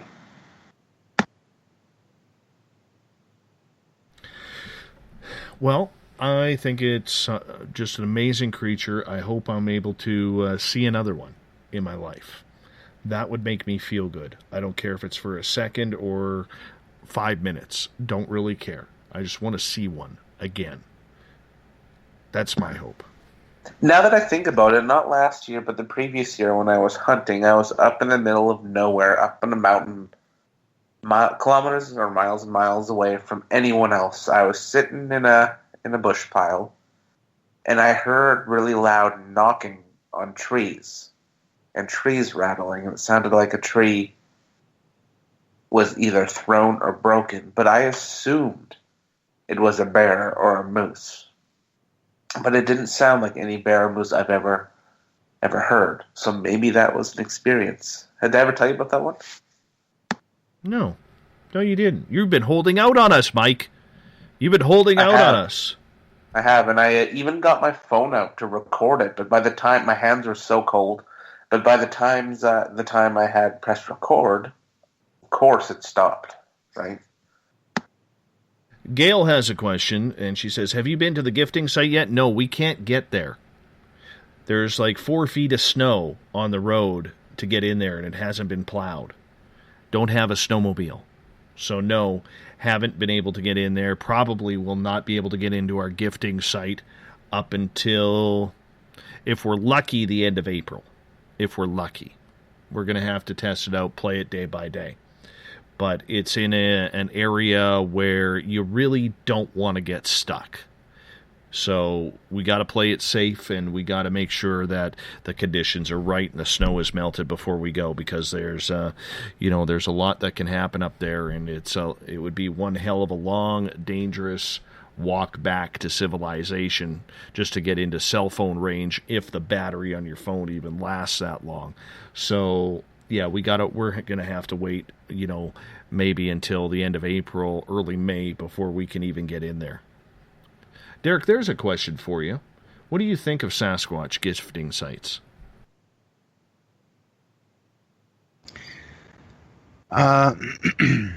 Never experienced it. I'm not sure if I've never gone anywhere that there's a gifting site. I know people have had visits in their cabins where they would bring their goods in from supplier, and they came in off the boat, and then they go to their cabin, and they would, bring in the food and all that, and then while they're putting all their food away, so to speak, then they've had small Sasquatch walk in the house, and the food disappear, and then they would think actually the kids took the food, but and that happened a few years back. And that happened on Seabird Island. Yeah, Seabird Island. Been there. Yeah, that's where the Sasquatch is found there a lot. I've been there a lot. They call them the tall ones. They don't call them Sasquatch. They call them the tall ones. Yeah. That's their version of gifting, but the Sasquatch, it's always the small ones that walk in the door and, they take the food off the countertop and then disappear. But they didn't, if they think the kids took it, but they would never say anything to the kids. Oh, well, food's gone. But because it's always an apple or orange or some bananas, that sort of thing, but not really like anything in plastic or nothing packaged. It's mostly open food. What about setting a trap cam up at a gifting site? If you make a couple gifting sites where you think Sasquatch frequents, do you think Sasquatch would notice? You know what? I know people who have done that, and there is something about trap cams or trail cams, whatever you want to call them, that most Sasquatch researchers have not had very luck. And even when it is set up perfectly, they can capture bears, rabbits, mice, deer, raccoons, anything they can. But it seems like when the Sasquatch comes into play, those frames either seem to be absolutely blank, or the camera goes dead, or there happens to be some sort of orbs, like white flashes of light or orbs that appear, and then everything just seems to go haywire for a few shots on the trail cams. So, that's why I've questioned, even on our Thought of the Dave, I've done this, where I question, maybe there is something paranormal about this creature. Maybe it does have some type of cloaking device built into itself where it could manipulate technology. Now, it is high strangeness for a lot of people to understand, but when I look at the fact that, a lot of these cryptid creatures that people see, they're always blurry. They're always, I don't know what it is, but it seems like they can manipulate technology in order to get around it. What do you think, Derek? Well, they would say mind over matter. I, be honest with you, if a person can manipulate a pen and roll it across the floor with their mind, I'm sure. But see, people think Sasquatch is stupid. They're not stupid, and they have really good sharp eyes. I mean, here's the crazy part of it: the Sasquatch could be watching that area while you're putting the freaking camera up there. They know exactly what belongs there and what doesn't. It's the part of their trail. If anything looks different and out of place, they're going to mess with it.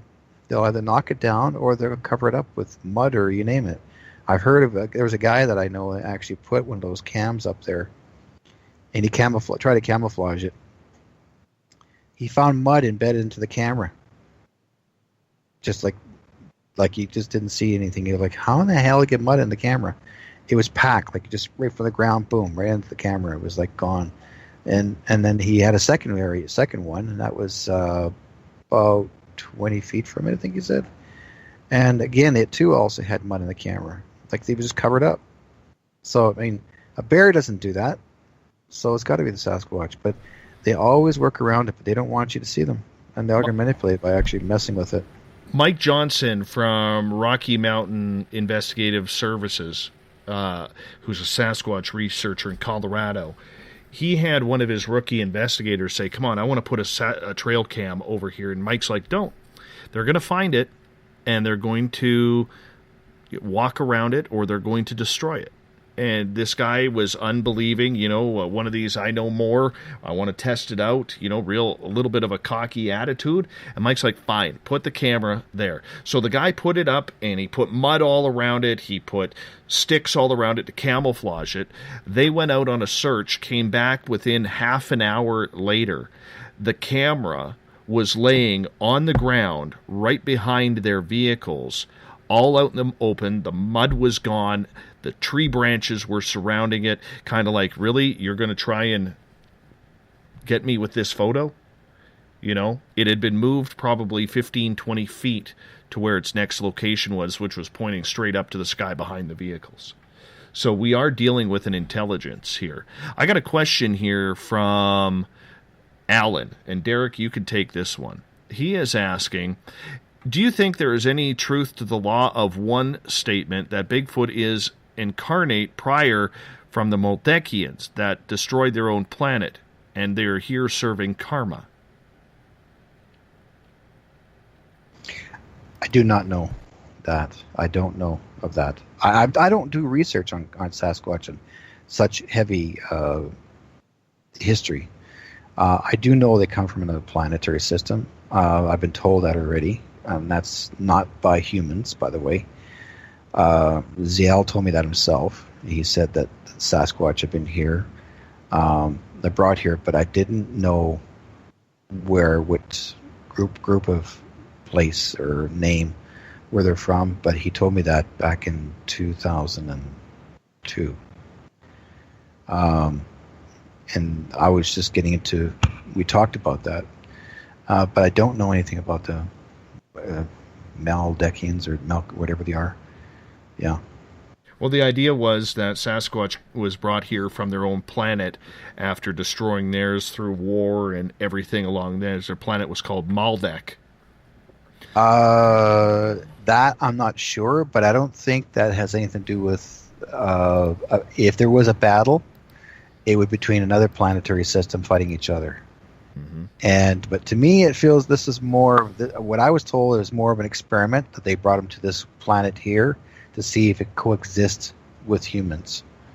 But and it was dropped off here for that reason, not because of a planet being at war. So that's what I was told. Coexistence. Pretty well, that's it. Yeah. Well, yeah. I mean, we'll see. And that's why, like, there are so many questions about Sasquatch. And, you know, this question goes right into the paranormal as well. And, Mike, I have had some battles recently online with people questioning what proof is. You and I had a discussion right before the show about what proof is. So I'm going to hit you up. What do you think, for our audience, when it comes to the paranormal, what is proof? Proof to me is hard fact. It's evidence. An example being, I'll use that story you're telling about the Sasquatch in Colorado where the guy's camera was trashed. To me, that would be evidence that, yes, Sasquatch could exist. Because if no one was around the camera and you were the only guy that set it up, maybe Sasquatch did move it and trash it to make a point. Because he is a intelligent being. That's, for me, it's a proof. Or there could have been a hillbilly living in the bush and he doesn't want you to find his stash. I just didn't want to say that. But yes, that's another possibility. For me, I need facts. I'm an investigator by nature, and that's just how I roll. Yeah, but I always want to know why. I'm going to challenge you here for a second, okay? And you know, and I mean this with all due respect because you are a good friend, okay? But what are facts? And you mentioned that you want good, hard, concrete proof, and I understand with what you're saying that. But there are many cases out there where all you have is a lead from 1901 or a lead from 1879 that you were going on. Is that considered proof? If not, what is? Yeah, I'd take that as a lead.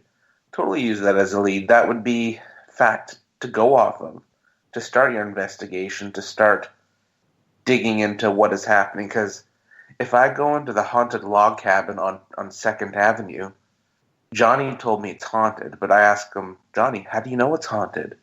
Johnny will be because my friends told me so. But then I would return the question to Johnny, well, how do you know? What's your evidence? What was the basis that it's haunted, besides that it's an old, creepy log house? So I would need fact or evidence, and that's where I come in, where I will go into the haunted location and find the evidence and find the fact. If I can't find it with technology, like all my fun gadgets, that's when Derek would come in and do his metaphysical, spiritual medium to try and speak to the spirits, and then go from there to help people, or to rule out if it is haunted or if it's not haunted.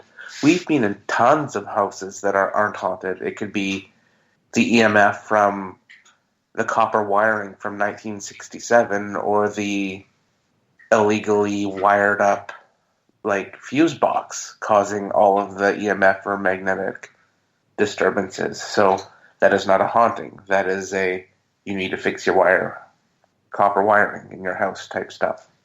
That's where the fact and the evidence comes. The reason why I ask that is because there is so many different ways that people are investigating, and to everybody in this field, proof is such a different word for so many people.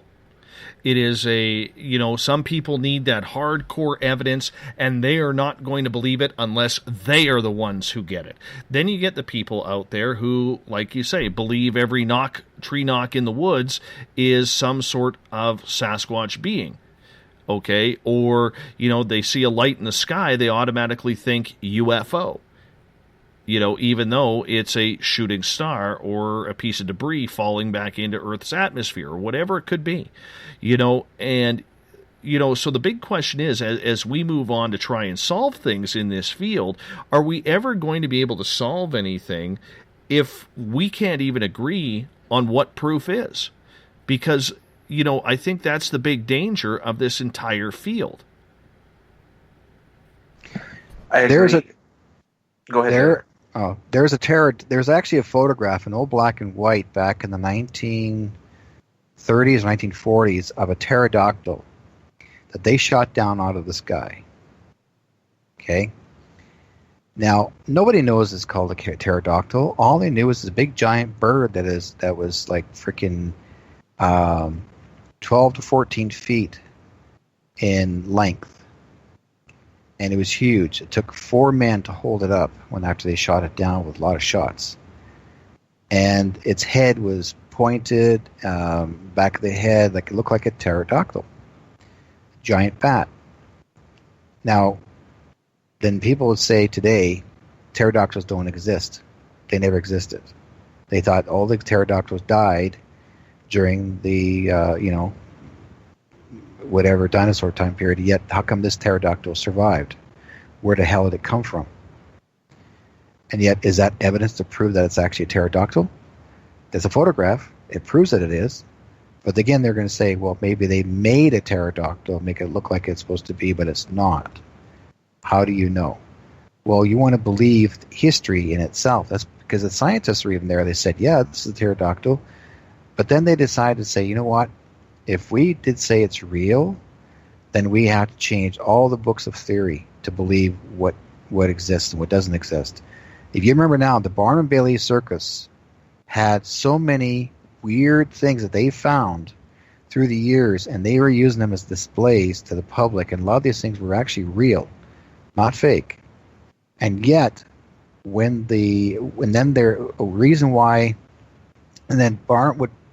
Barnum did is he put all these weird things, oddities, and he put them inside a big, huge building. It was one of the largest buildings in the whole city. And then, I guess, they had all these people come visit the place. Then the Christians didn't like it because some of those oddities represented the devil. And they thought some of those oddities belonged to the devil. Those are demons. Someone burnt the place down. And yet, Barnum himself had the proof. A lot of these things existed that everyone believed had nothing to do with real. And yet, there they were, proof. How do we know that there actually really was a petrified Sasquatch in his museum? But no one actually called it the Sasquatch. They used to call it the hairy man. Mm-hmm. He also, P.T. Barnum, also has a connection to British Columbia, and Mike and I were talking about this earlier because he did a quick turnaround coming back from my house, and he stopped in a small little village called Yale, which is like a hippie colony type town in the mountains before you enter the Fraser Canyon here in British Columbia. And there is a famous story about a juvenile Sasquatch that they nicknamed Jacko that was found along the railway. And when P.T. Barnum found out about this, he actually sent a train car specifically to go get Jacko. Now, somebody on Mike's team doesn't believe that story, or believes that story is more folklore than truth. This isn't putting that person down. What it is saying, well, what is proof? We have a book that's been written on this. We have information. We got to go to the museum and find out what they know about Jacko. I know Thomas Steenberg, who has been on this show a couple of times talking British Columbia Sasquatch, has stated that he had found the place where Jacko was allegedly originally found. And so there is a lot of these stories out there that people need to figure out. So, that makes sense that Barnum, because once that Sasquatch, Jacko, got on the train, there is no record of what happened to it after that. The only record follows up is to it getting on that train for P.T. Barnum. Exactly. He knew that was going to bring in money because P.T. Barnum was wanting to let the world know that so many things exist in this world that's weird and that draws the public to come in and see. But the churches, and I'm sure maybe the government too, got their noses into it, and yet Barnum himself was a very smart man. He made sure that his place was being protected, but somebody who probably went too far, thinking that there's the devil in the building, they decided to burn it down. And because Barnum could not figure it out even after the building burnt down, there's no way in hell, so to speak, no pun intended, that building should have burnt down because it was made of brick. But somehow it burnt from the inside out. So that means they don't want no evidence. Why? People can ask today, I want proof that these things existed. Barnum was there. He's seen all these things. That's what his job was. We're bringing Barnum into the story, but the thing is, the Sasquatch has been taken in by so many people for so many years. They've actually found dead ones and brought them to their place. Not the guy who put a fake one in his freezer. I'm talking about real stories where even they called other people from other radio stations, I found a Sasquatch, or I think I found Bigfoot. And then when those certain people show up, next thing you know, the Bigfoot's gone. It's gone. And the military sometimes would show up and they would come and take it, and you never hear from it again. So what does that tell you? Somebody's interfering, and they know that the Bigfoot does exist. We were go ahead, sorry. We were having that exact conversation last night with Jody Cook, who was talking about Bigfoot and Sasquatch, and he was very adamant about the fact, he's a very scientific type researcher, but he actually told a strange story last night where he was at a conference and, being former military, he ran into another military man away from the conference who told him a story that, that just blew Jody's mind, that he was on a special forces team and they were actually called down to Brazil or somewhere in South America to deal with some of these weird dog-like alien type creatures that had never been seen on planet Earth before. And it was there, and I guess they were getting real rambunctious down there, and this special operations unit had to go take care of them. It sounds so sci-fi and unreal, but a guy like Jody, who has done enough work in this field to be able to, tell fact from fiction and especially extreme BS, and when he is believing it, it makes me wonder a little bit more whether or not there could be something true to the idea that government officials had been taking these sorts of creatures. And if so, why? That's exactly what happens. We will always keep on questioning every day in our life, about the Sasquatch. And we're going to be questioning so many more things in our life, too, about what's going to happen next. But getting back to the paranormal side of things, Mike, it comes down to what is proof again. And what constitutes a lead? What constitutes someone going into a place? Is it just feeling? Is it, because if you go to take someone's word on it, how do you know that word is good and not opinion? That's true. Opinion isn't proof or evidence. It's opinion. We take on any sort of case. I believe, like you guys talking about the Jacko guy, how there's the documented account of seeing Was it a Bigfoot? It was, right? Jacko? Yes. Yes. You said that this is a documented account from somebody that's seen it and experienced it. That's proof. That's all something you want to take to the table when you're looking into it. I'd love to return to Yale and speak to all of the locals or the older generations that know the stories of Jacko, all the unwritten stuff about Jacko, and come up with a conclusion like that. That would be really cool. I gotta find the book for you. I know I have it here somewhere. But next time you're up, hopefully I will have that. Les is asking, who's going to take the women's hockey gold? Come on, there's 9 minutes left in overtime. Canada's pressuring in the offensive zone right now. They can't get anybody to the front of the net. They're getting some really weak shots on the net. USA is playing just perfect defense right now. Perfect defense. Hate overtime. God, I hate overtime. Anyhow, we have about 6 minutes here before we got to go to break here at the top of the hour on Ghosts of the Great White North. Derek, in your mind, what constitutes proof? Because, you're somebody who is critiqued all of the time because when you go on investigation, you're the psychic medium of the group. Yeah. What I try and do is I try to bring as much of the energy of recognizing how this person's responding. Say whoever's passed away, and I try to explain what the person's trying to tell me, emotionally, physically, mentally, and what they're dealing with, how they dealt with their death, and what they went through. And I try to name them. And once I'm done, then I pass it on to the guys, and I let them do the research with their equipment to see if they can match that up. See if it actually matches up to what I get.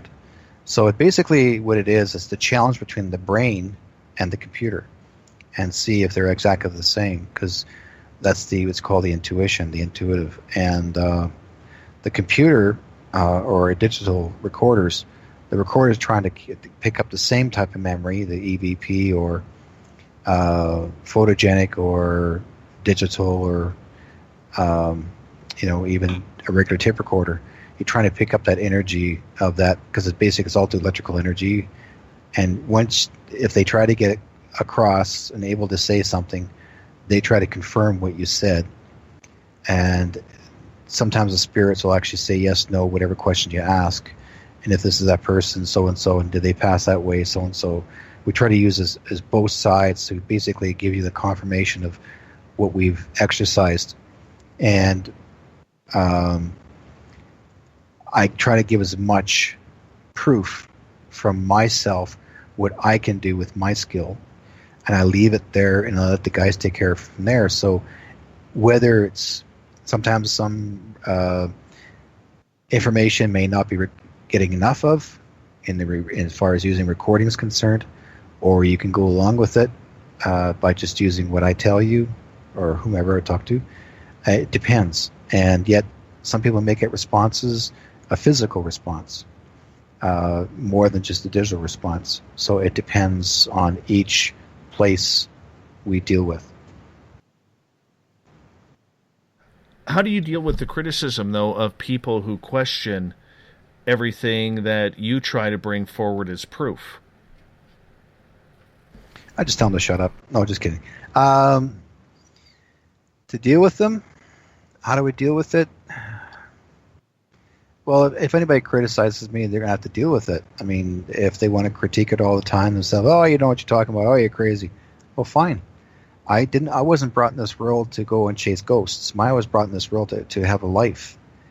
And I grew up in it. I grew up in ghosts when I was a kid growing up in Manitoba. That's one of the most haunted provinces in Canada. You moved to Winnipeg. You lived there for a month. I'll send you to some places that are so bloody haunted and see if you can actually stay there and sleep in that room every day. Then you're going to have hauntings. Derek, this is Canada. That's Peopletoba now. Not Manitoba. Peopletoba. Good one, my friend. Good one. Frickin' Trudeau. We can have a whole hour based on that. Oh, let's not even get started here. Oh. Yeah, our prime minister goes to India to do a bunch of trade talks. This is true. You can go look this up. Our prime minister goes to India to do a bunch of trade talks, and the prime minister of India won't even meet with him. You know why? Because he wore their clothes first when he got off the plane.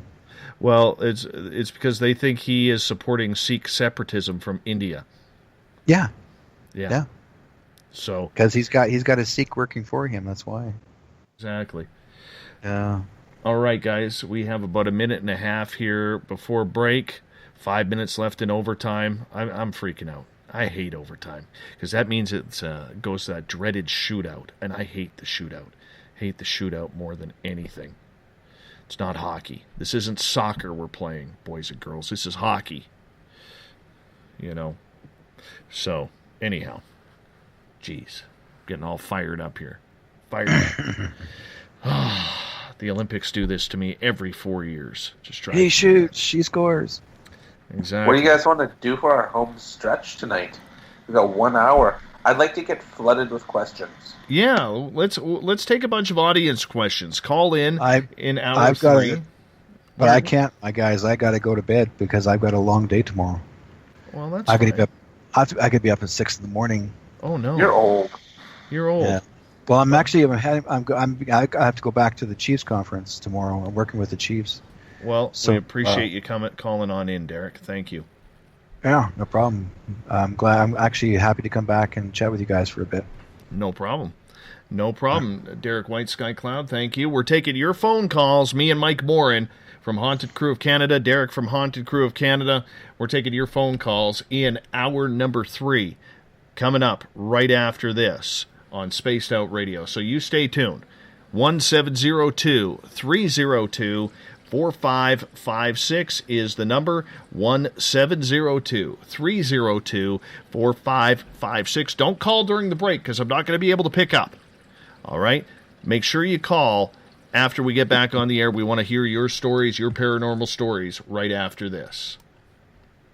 Hello, SOR listeners. Lorian Fenton here. Let me ask you, now that disclosure's happened, what does it mean for ufology? For answers, join us at UFOCon 2018 in South San Francisco, California, March 23rd through 25th. Keynote speakers Stephen Bassett, Grant Cameron, and Melinda Leslie address the current disclosure agenda. Dave Scott, yes, you're Dave Scott, and Lynn Buchanan tell of amazing alien encounters.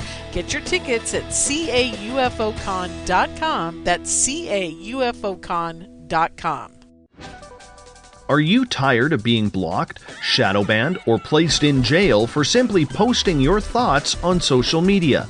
Social Media Freedom can take care of that for you. Social Media Freedom is the newest and one of the best free new apps that allows you the freedom to post what you want, when you want. It takes seconds to download from your app store. Come join the tribe at Social Media Freedom. It's time to set yourself free. The first annual Caribou Paracon is happening September 28th to 30th in the 108 Mile Ranch, British Columbia. Brought to you by the Canadian Society of Questers and Spaced Out Radio. Come listen to our featured speaker, Grant Cameron, along with Elizabeth Anglin, Paisley Town, Mike Morin, Eric Cooper, and more. It's a 3-day supernatural adventure at the Spruce Hills Resort and Spa. Tickets for the weekend are $150 Canadian. The Caribou Paracon, celebrating everything paranormal. A timepiece is a reflection of who you are, and what better way to show off the real you than with an Escape watch? Escape is a lifestyle brand accessorizing your days and nights.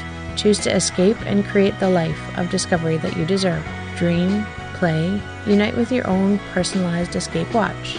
Head to escapewatches.com. There is no time like the present to enjoy your escape. Use promo code SMF2017 for your 20% discount today. Looking for a place to advertise at a very reasonable cost? Look no further than Spaced Out Radio. SpacedOutRadio.com has an advertising tab that you can click to check out our daily, weekly, and monthly packages to play on the radio, or our website including social media. From commercial spots to banners, we have it all. Check out our competitive pricing today.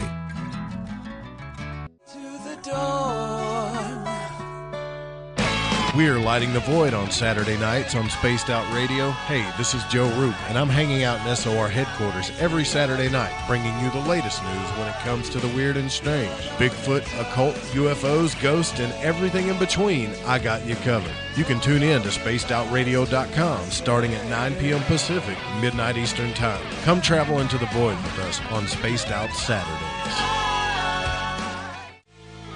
Not ready for bed on Saturday night? Right after Spaced Out Saturdays, hop on over to S4 with Corey Ruiz and me, Eric Cooper from Forest Moon Paranormal. With S4, there are no limits to what we try and uncover. From government conspiracies to helping clean up the paranormal, no topic is safe on S4. We get to the heart of the matter, of the subjects you want to learn more about. So tune in on S4 starting at midnight Pacific, 3 a.m. Eastern, only on spacedoutradio.com. Visit purpleplates.com today. For over 40 years, the Purple Energy Plates have been delivering amazing results for their many customers. Inspired by the great genius Nikola Tesla, the harmony, healing, and energetic effects of the plates have proven over and over to be beneficial and often miraculous to thousands of customers. Check their site for daily specials and choose from their many energy products. You won't be sorry. Visit them today at purpleplates.com. Hi there, I'm Butch Witkowski, lead investigator with U4COP. On the final Monday of every month, you can listen to me and host Dave Scott on Spaced Out Radio's Strange Days. We're going to get to the heart of the matter when it comes to what's happening out there. People are seeing and experiencing things from ET contact to Bigfoot, and I want to hear about it. Your experiences are what we investigators need to help solve these unknown mysteries. So tune in at spacedoutradio.com to the final Monday of every month from Butch Witkowski's Strange Days. This is Eric Markham, news editor for the Spaced Out Radio's The Encounter Online. We have put together a great team of writers and journalists from all over the world to bring you top-quality paranormal stories, from alien encounters to the latest conspiracies. You won't find any of that fake news here. True stories and top-notch reporting as we look to bring these experiences to the mainstream. The Encounter Online, only at spacedoutradio.com. Do you want to know the truth? Do UFOs exist? Are aliens real? Are the governments hiding the biggest secret in history? We're UFO seekers, and we're on a hunt for the truth. Subscribe to our YouTube channel and follow along with us as we journey across the United States, visiting UFO hotspots and alien hotspots, trying to document the UFO phenomenon. Catch us on Spaced Out Radio every third Monday of the month as we discuss Area 51, UFOs, and more. And also, don't forget to subscribe to us on YouTube. You hear footsteps in the empty room above you. A rocking chair begins rocking by itself. Don't be afraid of the things that go bump in the night. Reach for Spirit Storybox, the iPhone app the Huffington Post UK called the only ghost hunting app you will ever need. Spirit Storybox. The spirits are telling their stories. It's Cosmic Sundays with me, Elizabeth Anglin, in Cosmic Passport. Let me take you down a 3-hour spiritual journey where we will get into everything from ET contact to Psychic Sundays. It's a journey of listening and learning together with some of the best professionals in their fields. You can tune in to Cosmic Passport at spacedoutradio.com every Sunday, starting at 9 p.m. Pacific, midnight Eastern.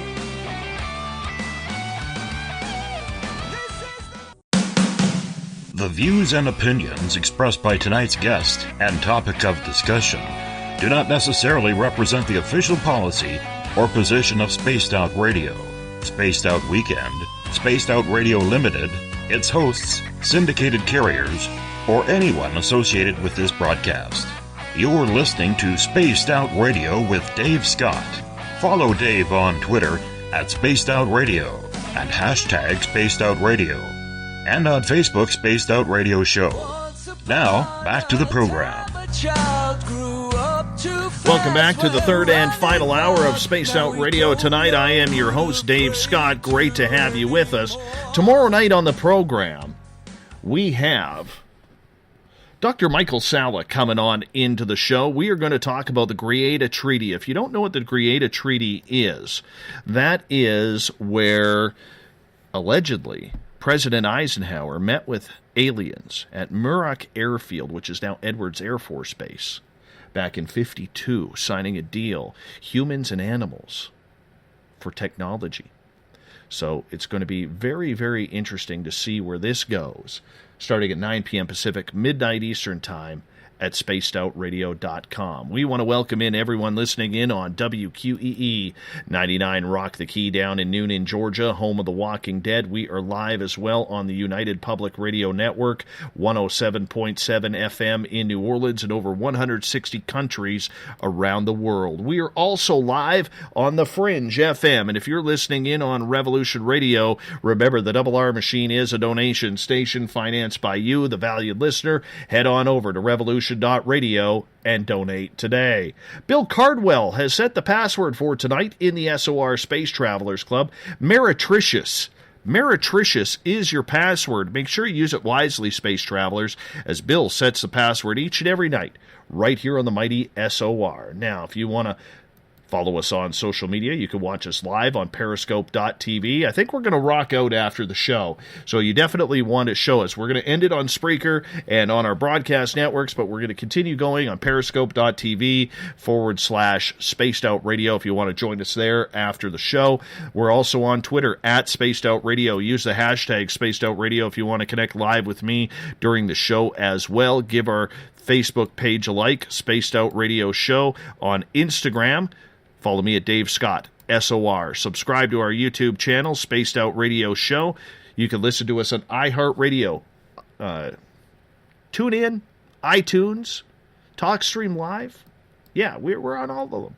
And you can also go to SOR's website, spacedoutradio.com, where we have a plethora of features for you, including shopping at our Spaced Out Radio store, rocking out to some Bumblefoot, reading up on the news in the encounter, as well as watching great videos from UFO Seekers, Contact TV, and so much more at spacedoutradio.com. For the final time tonight, Ghosts of the Great White North, Mike Morin from Haunted Crew of Canada is joining us, and we're going to take your calls as well at 1-702-302-4556. Mike, how are you?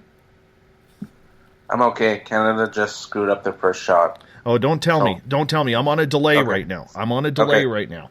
All right, they haven't even started the shootout yet on CBC's website, but we're going to go to the phones right now. Area code 870. How you doing tonight? Who are we talking with?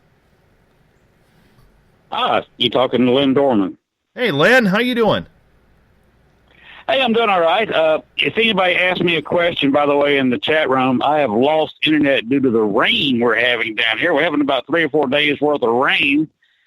Some of the cities flooded. Fortunately, I live on a hill out in the country, so I'm not flooded, but it's still wet. Where are you from? Oh, I am in Arkansas, southeastern corner, Star City.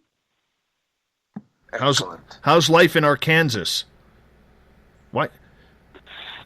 Very, very wet. It has been raining over the entire state since about 11 o'clock last night. So we've had about 26, 27 hours of solid rain, and we got almost another 20 hours left of rain.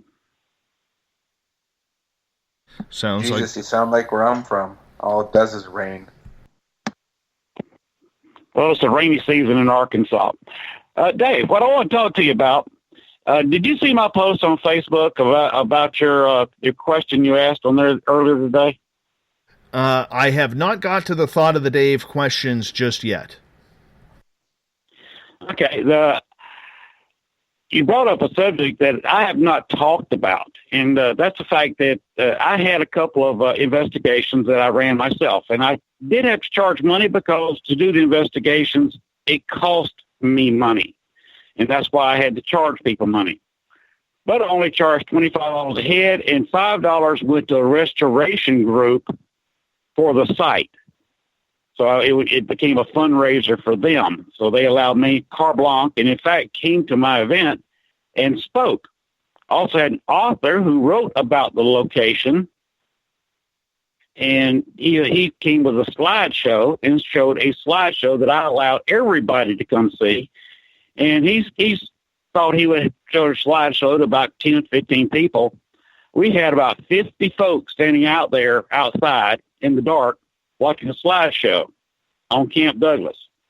The author of the book, To Die in Chicago by George Levy, talked about the camp. It was a prison camp for the Union side, and about between 4,000 to 6,000, depending on who you ask, died in that prison camp between 1862 and 1865.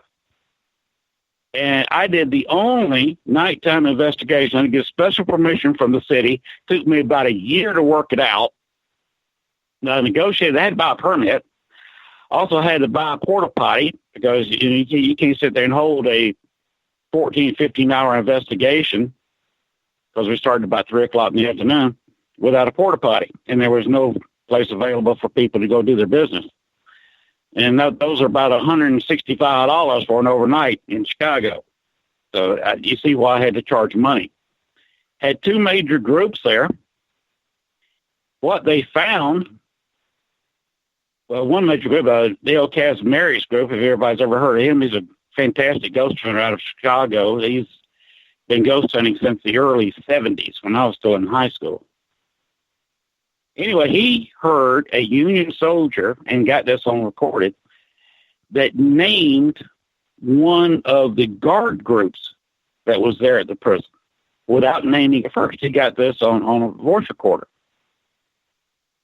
We got, also on a recorder, a woman's voice that she said she was running one of the little stores there at the prison camp.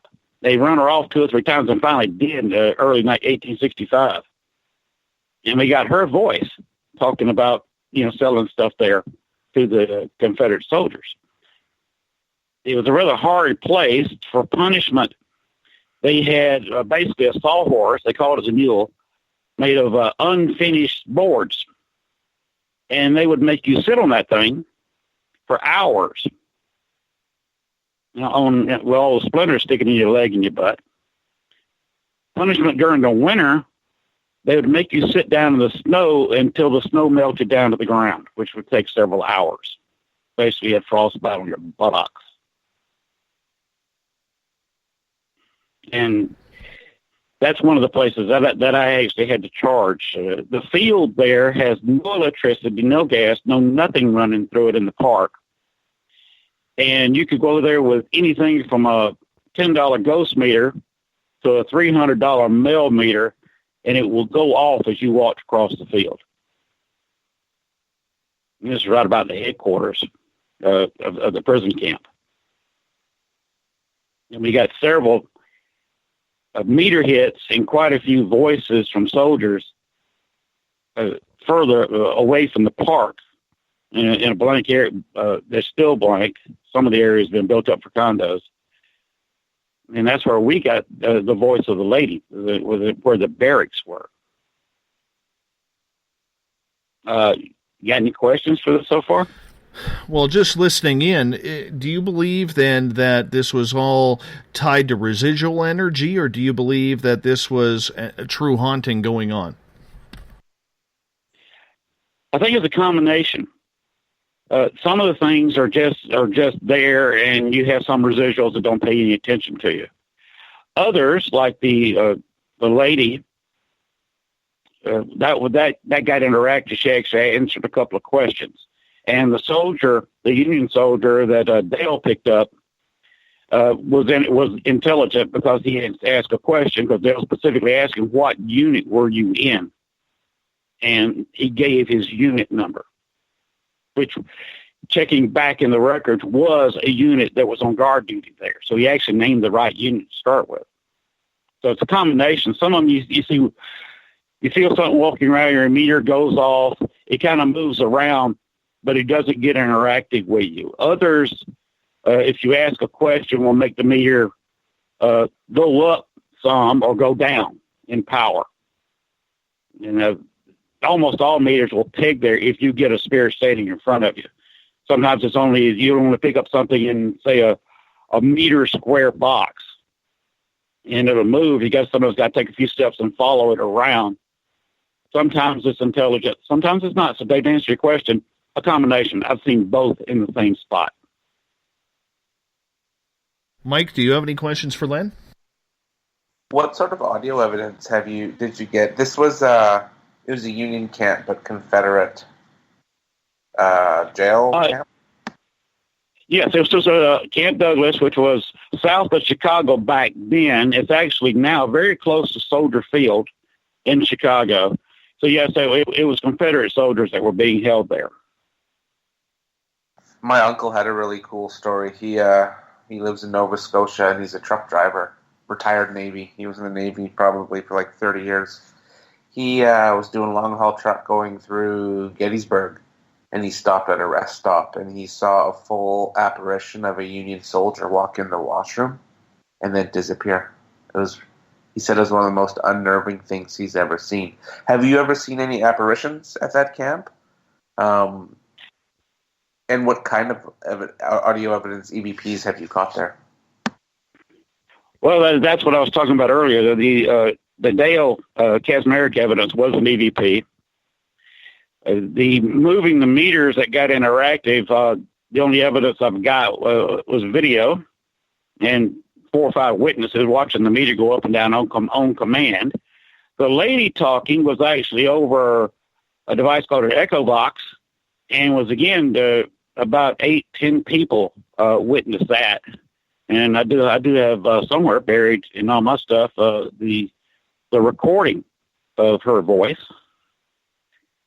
Now, some of it, if you walk across the field where the meters are constantly going off, which I don't know if you constitute that as evidence or not, but there's no electrical lines buried in the ground and there's none overhead. Oh, you're talking about 100 yards away from the nearest condo or any kind of electrical lines. Why would a meter start going off? Especially when you've got 4 or 5 different types of meters all going off at the same time. And in an area almost an acre square. I don't know if you call that evidence or not, but I've never met anybody who could explain it. Do you have an explanation? No, that legit sounds like you're getting some action there. Do you have any been posted? I'd love to see that. I'm totally fascinated with Civil War hauntings. One of my goals the next couple of years is to do a couple of the battlefields and Civil War areas. Go check out and investigate that. Really is something I need to do. Yes, it's very interesting to go to the battlefield. I have one. I have not had the opportunity to investigate it yet. I will be doing it this summer. But there was I hate to call it a battlefield. Let's call it a skirmish field. It was only one person got killed there.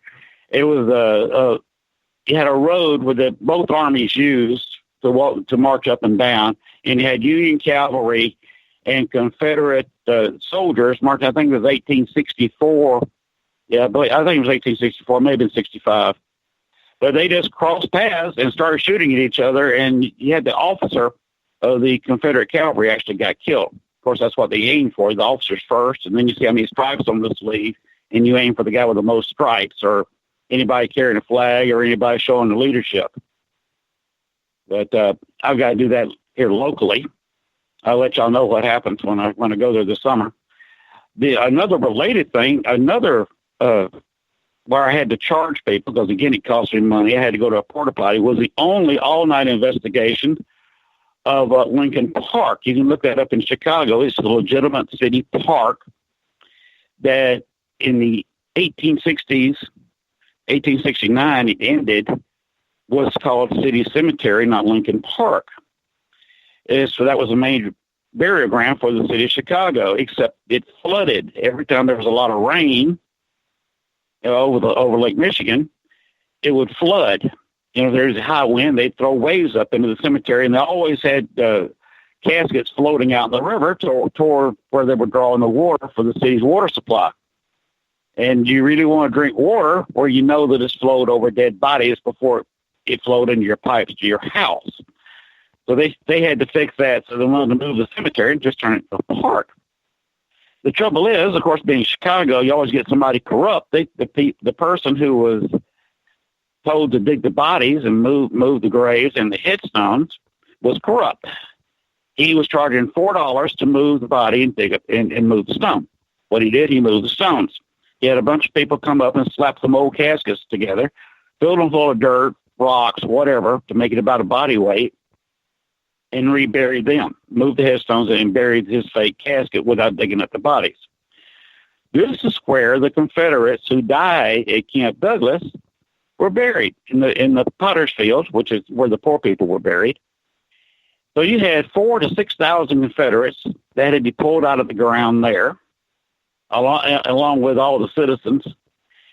Basically, there is today around 3,000 people still buried under a park that now has 8 softball fields, a baseball field, and 3 soccer fields, and full of places for people to walk their dogs every day. Out there throwing frisbees to each other, and they're tromping all over 3,000 graves. So they eat a picnic, you're probably on a grave. The Lincoln Park also has what they call the Lincoln Zoo. Every time they dig out a new lion pit, like they did a couple of years ago, or expand the zoo, they find bodies. They're still buried out there. So I did an overnight investigation there. Didn't get a whole lot of evidence because the graves are so old. We got some voices, got a couple of interesting things on recordings we couldn't explain. There's a suicide bridge there where several people had jumped over the bridge to commit suicide, and we got the word recorded, suicide. I died. On recordings. That clearly? The EVP. Yes, that clearly on the suicide bridge. What you call class 1, class A EVPs. Very loud, very clear. Those would be interesting to hear. Yeah, that was, again, Dale Kazmarek that got that, not me. I didn't get that much evidence when I was busy trying to run the show. So I didn't investigate anywhere near as much as I hoped I would. But Dale Kazmarek was there till he started investigating about 11 o'clock at night and totally investigated about 3 o'clock in the morning before he left, and he got those EVPs. We also investigated, if you ever look up Chicago, Couch Tomb is also still in Lincoln Park. We had a guy another author who had written a book on Lincoln Park, specifically about the Couch Tomb. He took my entire group over to the Couch Tomb and reiterated his book that he, at the time, had just come out. Now, it's nice to have friends. And I've talked about the couch. So if you want to look that up on the internet, you can see some pictures of the Couch Tomb. There's another book was written on who is buried in the Couch Tomb. They don't even know if a guy named Couch is buried in there.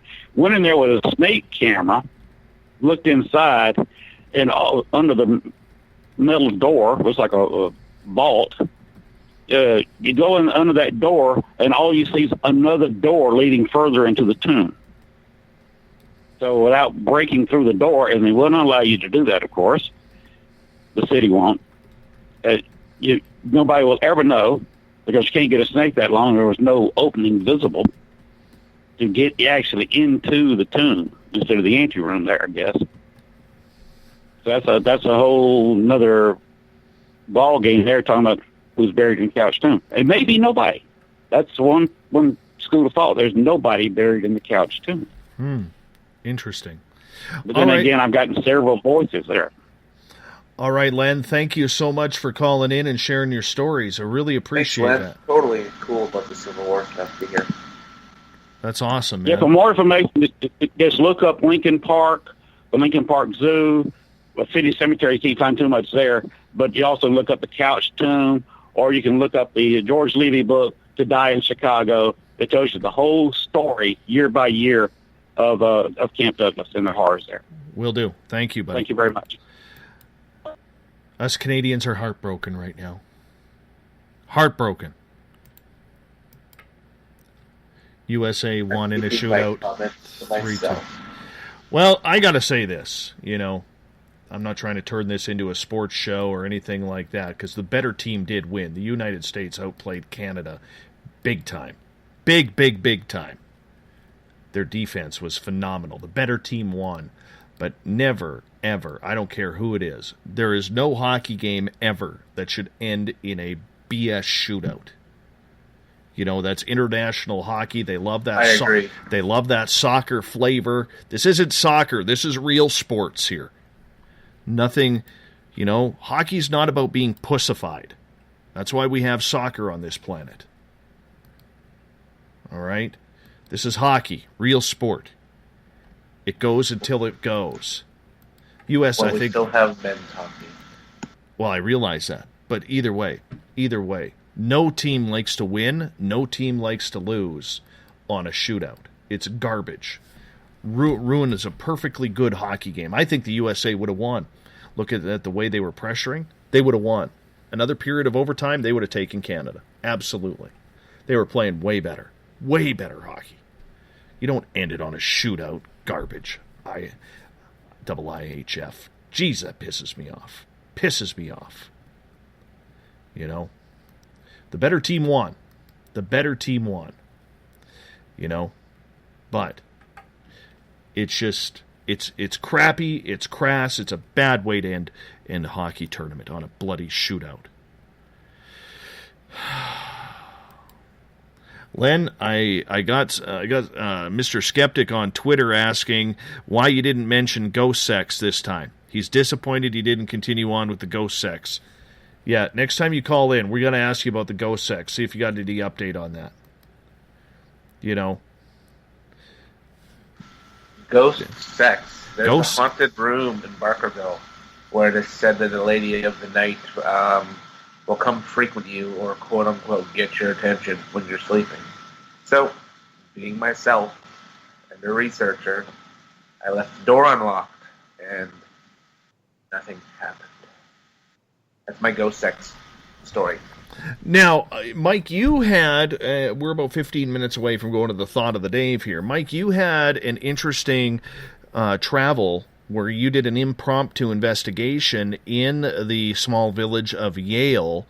Now, for anybody who has seen the movie Field of Dreams, you know, by Kevin Costner, if you build it, he will come. The author, W.P. Kinsella, and you know, Kevin Costner's character was Ray Kinsella, but the author, W.P. Kinsella, actually lived in Yale until his death. Did you know that, Mike? I did not know that at all. Sorry, I was in there too. The author of the book, which is the Legend of Shoeless Joe, he lived in this small little village, and it's like a hippie colony. Every day, it doesn't matter if it's rain, shine, snow, whatever. You drive through on the highway through this town, and people are literally, it's like a garage sale every day out there. It's just amazing. They have 2 gas stations, 1 bar, and I think a couple of convenience stores, and that's about it. And a hotel that probably hasn't changed its mattresses in the last 50 years. But nonetheless, it's a cute little town right on the Fraser River. And Mike, I'll let you take the history of Yale from there, from what you've learned. Yeah, no, Yale's basically the first town when you enter the Fraser Canyon. So I'll paint you a picture. The Fraser Canyon is basically the Rocky Mountains. From my house to Dave's house, you've got to travel through the Fraser Canyon 5.5 hours.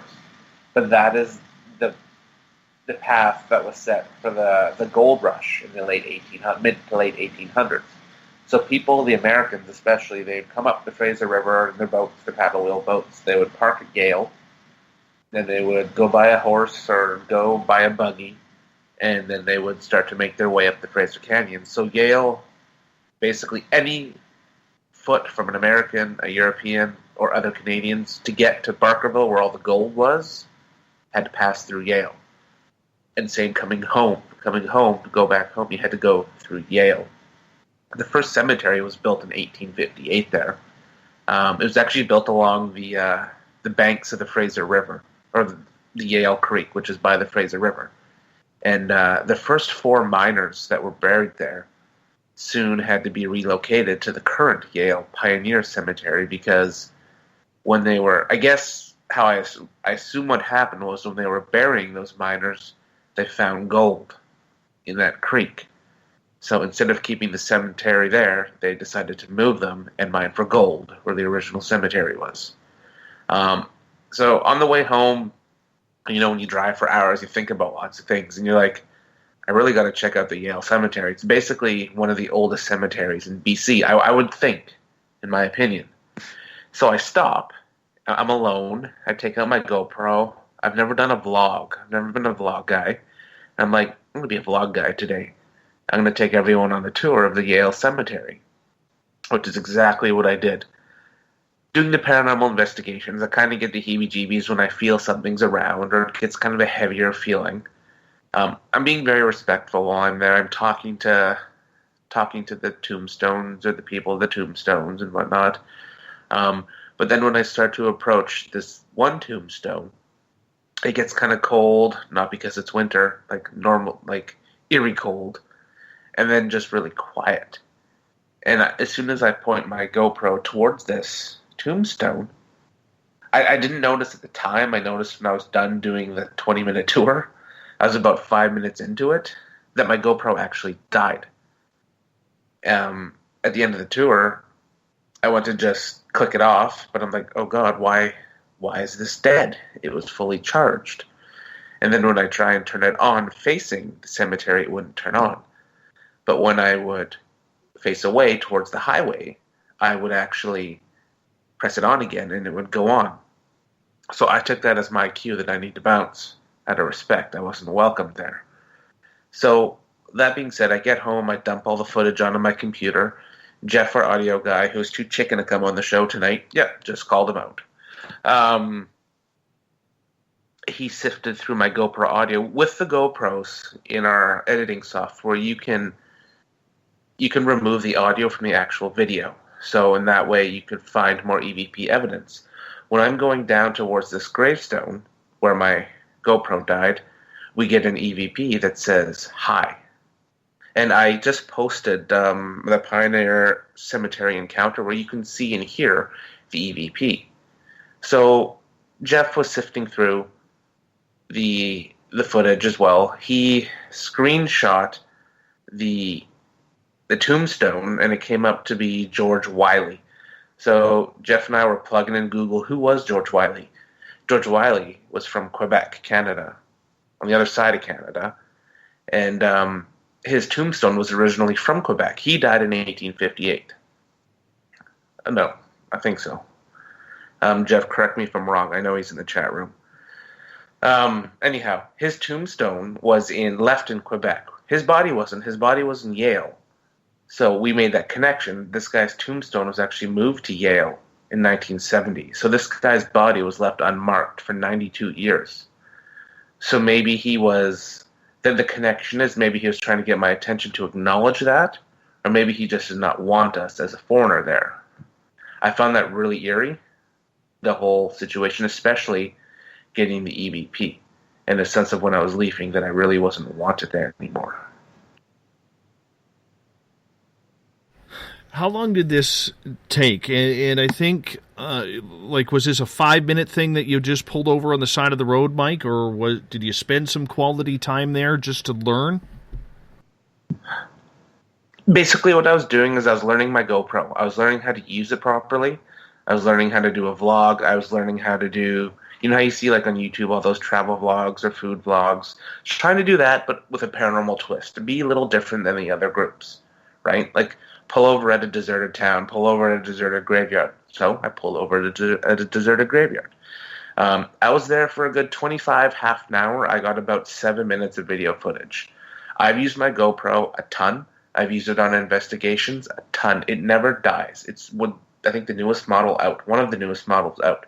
The battery's fresh and it was charged. I made sure it was charged before starting the investigate or the walkthrough. It was more of a walkthrough. I wasn't even planning on getting any evidence or any paranormal occurrences. I just documenting, having fun.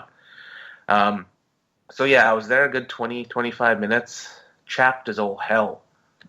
When I found out that my GoPro had died like 5 minutes in. The weird part is it was blinking the entire time, like it was recording. It does It has a front-facing and a back-facing red blinking light for when it's recording, so you know that it's going. And it was doing that the entire time. So if you watch the video that I posted on the chat thread, it'll show right up to where my camera cuts. And then I also have my reaction of it cutting, of what I think happened. With the EVP. The EVP's mixed in there too. It's a pretty good put-together video. But I've never had anything like that happen. It was kind of like loss of time with my camera because I swear it was recording. Well, you know, it is something, Mike, that when you go into these historic areas, and I don't think there has been very many, if any, ghost teams that have actually investigated Yale, which I think is kind of silly because it was the last stop before the gold rush. And maybe people just think, well, you know, they forget about the history because, let's face it, Canadians aren't very brilliant when it comes to remembering their history. And no, that isn't a shot at those who want the national anthem or agree to the national anthem being changed, but it is true. We tend to, especially here on the West, I'm not sure how it is on the East, but here in the West, people really don't have an idea of the history of a place like Yale. Do you know if it's ever been investigated? No, it hasn't. And I keep trying to get in there. Yale, if you're listening, we'd love to come.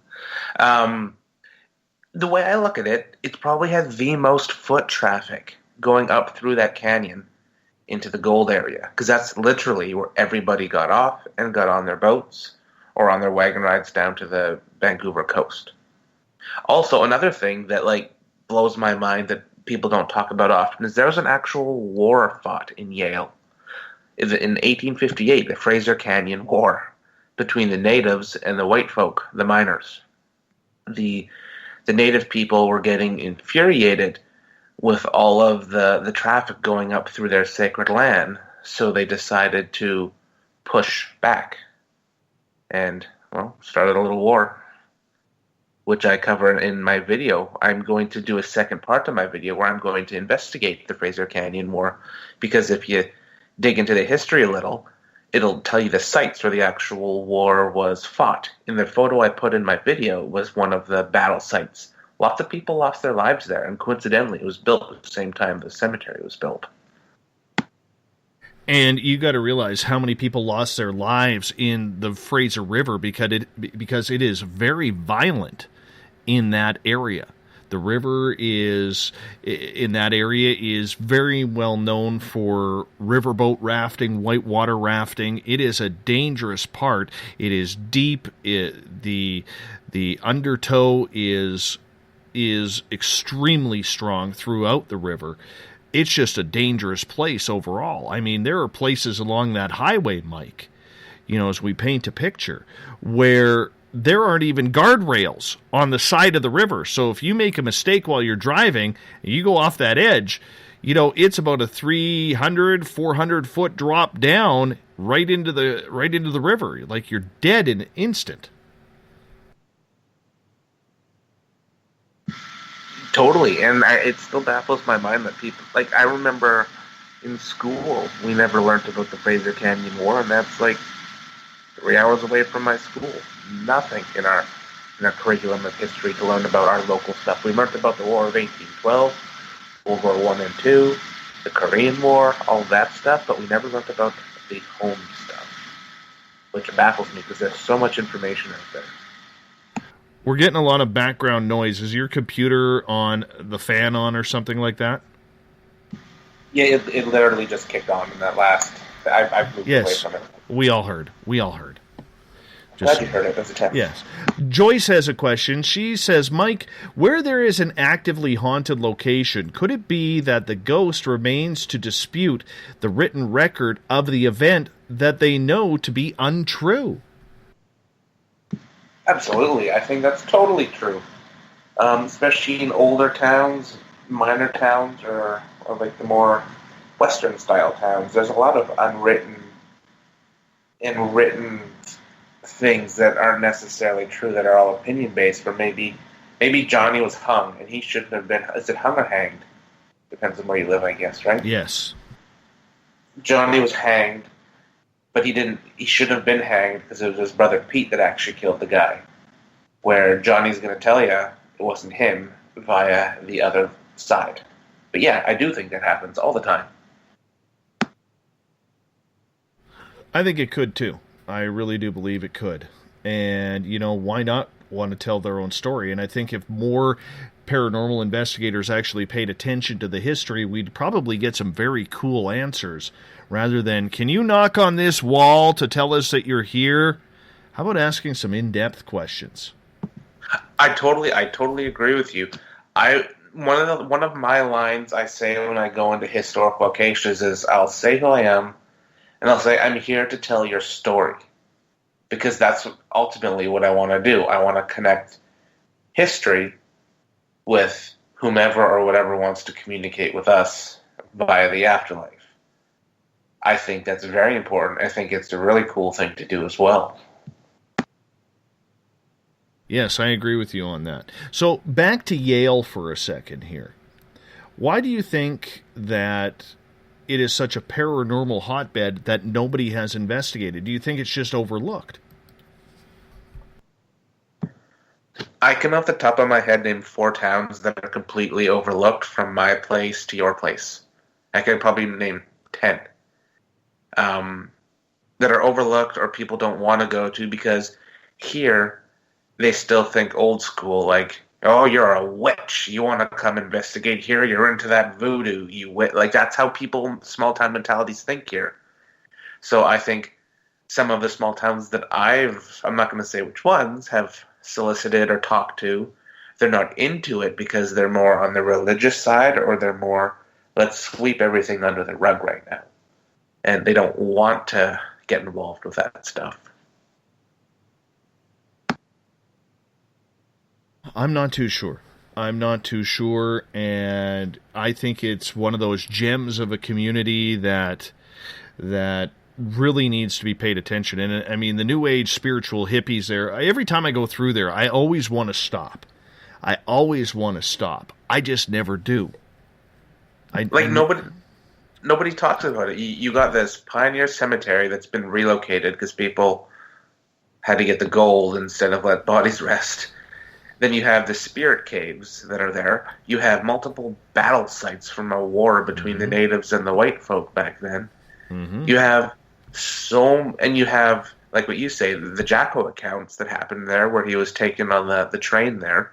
Says it's a Sasquatch hotbed. It's basically a paranormal hotbed and can be spun like that because there's so many different types of paranormal things you can do there, be it cryptids like Sasquatch. I've heard there's a lot of people watch aliens from up there because it's so clear.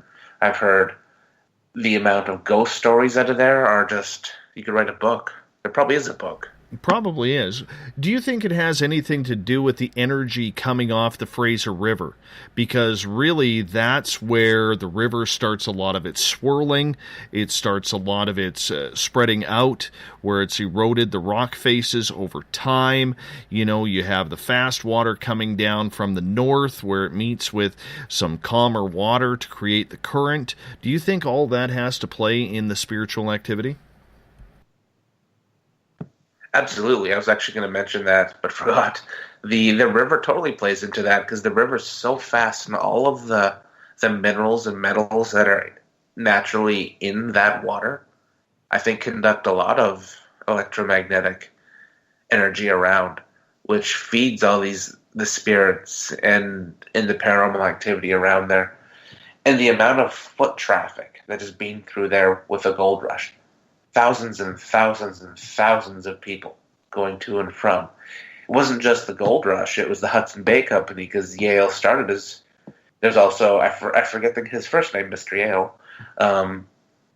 He started the Hudson Bay Company under there, so there was also fur trading and all of that sort of stuff under there at the same time. So it's like Fort Langley, which is another part of the Lower Mainland, which a boat ride is probably like a 2-hour boat ride from Yale, but that's what they did back in the day. The Hudson Bay Company, which I think the Americans know what that is too, because I think they have it. It's fur trading back in the day. They would go from Fort Langley to Yale, and that's where they would trade the fur to go into the lower mainland, like Vancouver and Victoria, Seattle, California. All the fur from in the mountains would come down to there and be dispensed from there. Total history lesson. Yes, and it was also the last stop for paddle wheelers, too. So up here on the Fraser, much like, you hear the stories in the U.S. of the big paddle wheelers on the Mississippi River, well, we had those going up the Fraser as well, delivering people up to Yale, like Mike said, before they would, either rent or buy a horse and a carriage and start making their way on a very steep and rocky road through the Rocky Mountains, or the Cascade Mountains, whatever you want to call them, right to Barkerville and up north into the Klondike and into the Yukon. So it was a very dangerous place, a very violent place, but it's a place that needs to be investigated more. Mike, stick around. We got the Thought of the Dave starting right now, Mr. Bumblefoot.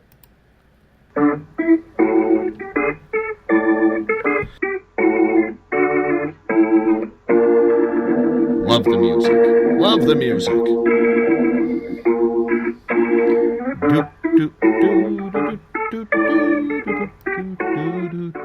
Thought of the Dave happens every night at this time, where we put a question on our Facebook page early in the morning, and then you guys answer it. You guys come around and you guys give us your thoughts on everything, which is a lot of fun. It's another way for us to connect with you, our valued audience. So today's Thought of the Dave: have you ever been on a ghost tour? If so, what was it like? If not, would you pay to go on one? Mike, have you ever done a ghost tour besides the one up here?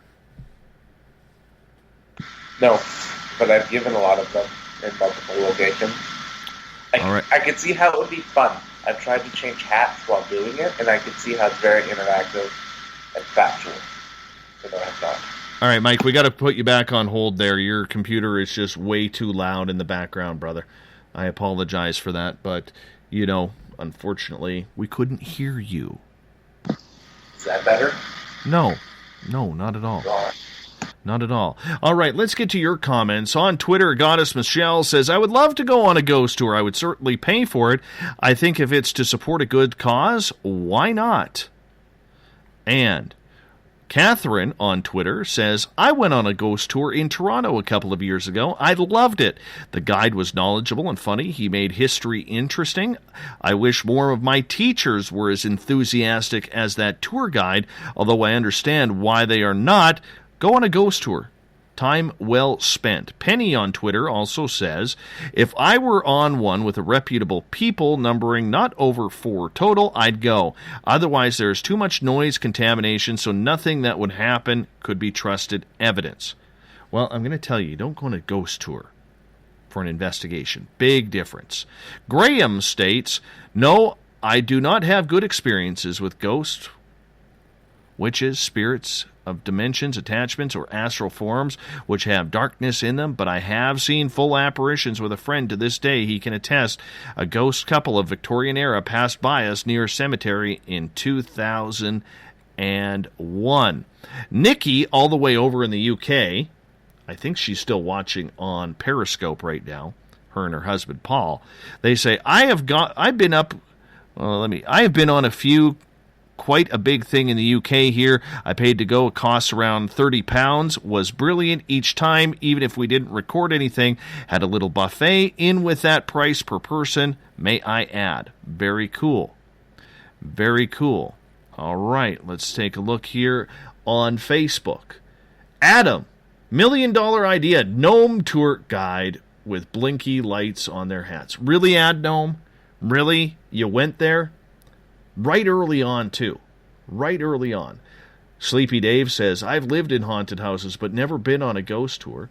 Evan says, went on one in Scotland. Didn't see nothing. Pretty cool, though.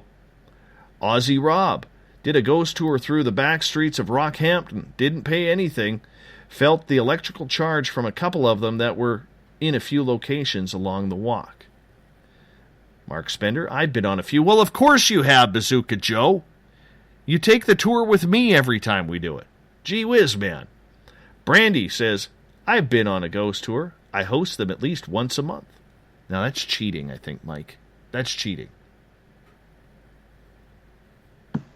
My computer's not loud anymore. I noticed. But I think that's cheating a little bit when she says, I do my own ghost tours. Well, of course it's cheating. Anyways, Tessa says, I went on a ghost tour in Las Vegas. It was pretty cool. Could have been more exciting than ghost hunting the parking lot or ghost hunting the parking lot of the Mob Museum, but my daughter and I still had a blast. Catherine states, never been on a ghost tour. I would pay some, but not too much. It sounds like it would be interesting with friends. Len follows up and says, you are right. It is better with friends, or if the hosts let you explore by yourself or just your friends after the other people on the tour leave early. Most don't last a couple of hours. I know on our tour here, we charge $20 Canadian per person. It's about 2.5 hours long. But, we got 4 different buildings or 3 different buildings we go on. And, we try and have some fun with it. Try and get everybody an experience, But, as we say on our tour, the one thing you cannot guarantee, Michael, and you know this, is the experience. That is true, dude. It's like fishing. Sometimes it happens, sometimes it does not. I think I've been pretty lucky at 108, your 108 mile. I think every time I've at least got one EVP. Yeah, it's always something happening there. Karen says, guided tours are the worst. Someone talking the whole time ruins the experience. In my opinion, the only time it's worth it is if you are allowed to investigate on your own in small groups. Wouldn't waste my money otherwise. Now, I want to also say, and she brings up a good point, because there is a huge difference, Mike, between haunted tours, like what we do in the 108, and ghost walks. I think that's where people get a little bit confused on everything. I agree. I think ghost walks are lame. I like how I set up my, I do fundraisers. I'll do fundraisers for historic locations. We'll give a history lesson. We'll tell some ghost stories from the history, and then we'll show some evidence where we've already investigated, like to get people pumped for it.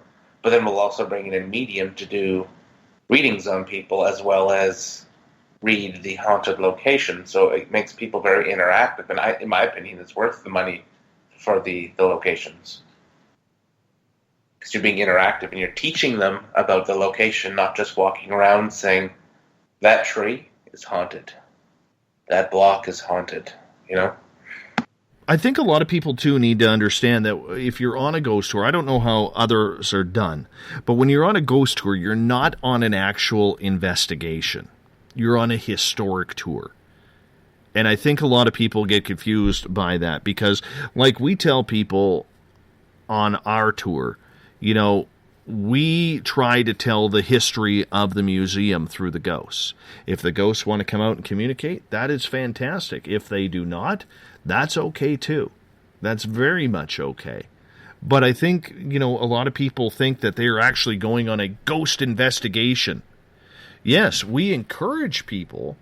We totally encourage people to take out their cameras. We would have never got the ghost picture camera. Ghost picture without people taking photos with their phones and their cameras. We would have never got that. So we encourage people to take as many photos or record any audio. Maybe they get something. And if they do, turn it into us. So that way we can have a look at it and use it for our own tour promotion. But on the flip side, I think a lot of people who've never experienced a paranormal tour, I don't know how other ones are. I haven't been on any other ones. But I could imagine that, some of them could be very lame. Some could be way more exciting than what we're doing up here. I think it just matters on who is taking you on the tour. I agree, and I think it's also, how the crowd, the people are, too. Mm-hmm. If people are going there assuming it's hokey and poking fun at you, then it's going to be lame because they're going to take the wind out of everyone else's sails that are there to try and get an experience. When I see people like that, I target them. I'll make sure that they experience something. Or I'll Derek's the medium we use a lot of the time. I'll be like, Derek, You get that guy, and you tell him something that will get him believing. And usually he's good at that, because that's what he does.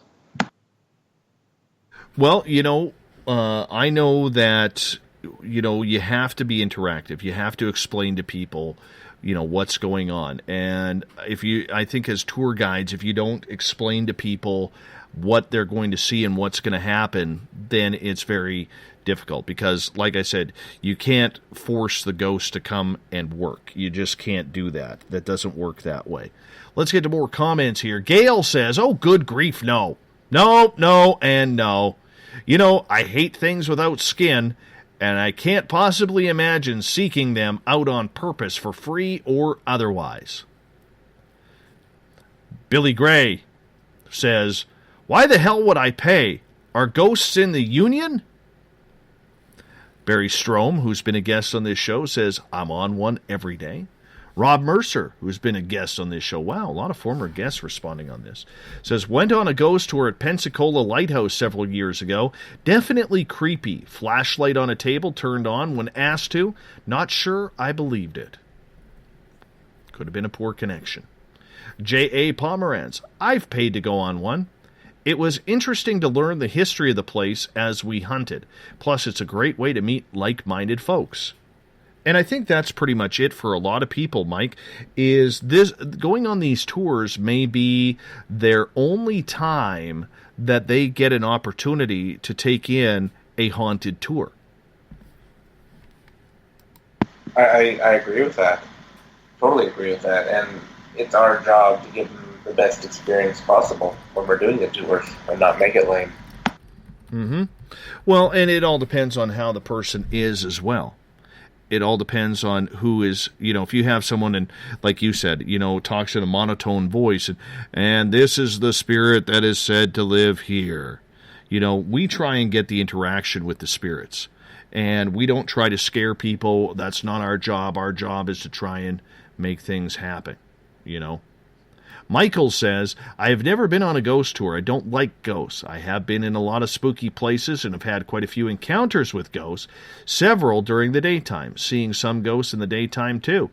I have lived in haunted houses. I usually know if a place is haunted. I am just sensitive to them. If I go on a ghost tour with you, Dave, could we do the tour of the daytime? LOL. No, our tour's at night. So you have to come and be a part of it. Well, Michael, it's that time of the night, my friend. It is. Thank you so much. Thank you so much for being a part of it, brother. No, thank you, Dave. Thank you. And thank your people. Tell people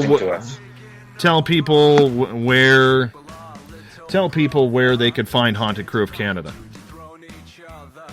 Oh boy, we have a website now. And literally while I'm talking to you, I'm posting our link to our Facebook page. You can find us at hauntedcrewofcanada.com. You can find us on Instagram at The Haunted Crew. You can find us on Facebook, Haunted Crew of Canada. Perfect, my friend. Perfect, my friend. And you know what? It's always a pleasure to have you on the show with us. Your next appearance will be with us Wednesday, March 14th. Wednesday, March 14th. It's going to be a fun 2 days time. After my birthday, bro. Excellent. Yeah. Well, that just makes it even more special. We'll say happy birthday to you. All right, sounds good. You hold on, Mike. I want to say Mr. Ron Bumblefoot THAL is rocking us in the background with Little Brother Is Watching. Bumblefoot is the official music of Spaced Out Radio, rocking us in and out of every single show. Thank you, Mr. B, for letting us get our horns up. Tomorrow night on the program, Dr. Michael Sala was with us, or will be with us, talking about the Greada Treaty. If you want to learn about why alien abductions possibly happen, this is the one that you may want to listen to. I highly recommend it, because we're going to learn, did President Eisenhower really sign that treaty, or is it a bunch of folklore? We'll figure it out tomorrow night, 9 p.m. Pacific, midnight Eastern Time, at spacedoutradio.com. Want to say thank you to everyone who is listening in at work, in your cars, at home, Everybody on Twitter at Spaced Out Radio and at the hashtag Spaced Out Radio. Everybody watching live on Periscope.tv. Stick around. Go to Periscope.tv/Spaced Out Radio, where we're going to rock for a little bit after this show. And I want to say thank you to everybody in the Spreaker chat room for hanging out. Everybody in the Veterans Club, the SOR Space Travelers, good to have you with us. Thank you for having so much fun with me tonight, because together, my friends, we own the night. Talk to you in 21 hours from now. Mr. Bumblefoot, we need a favor. We need you to take us home. Good night.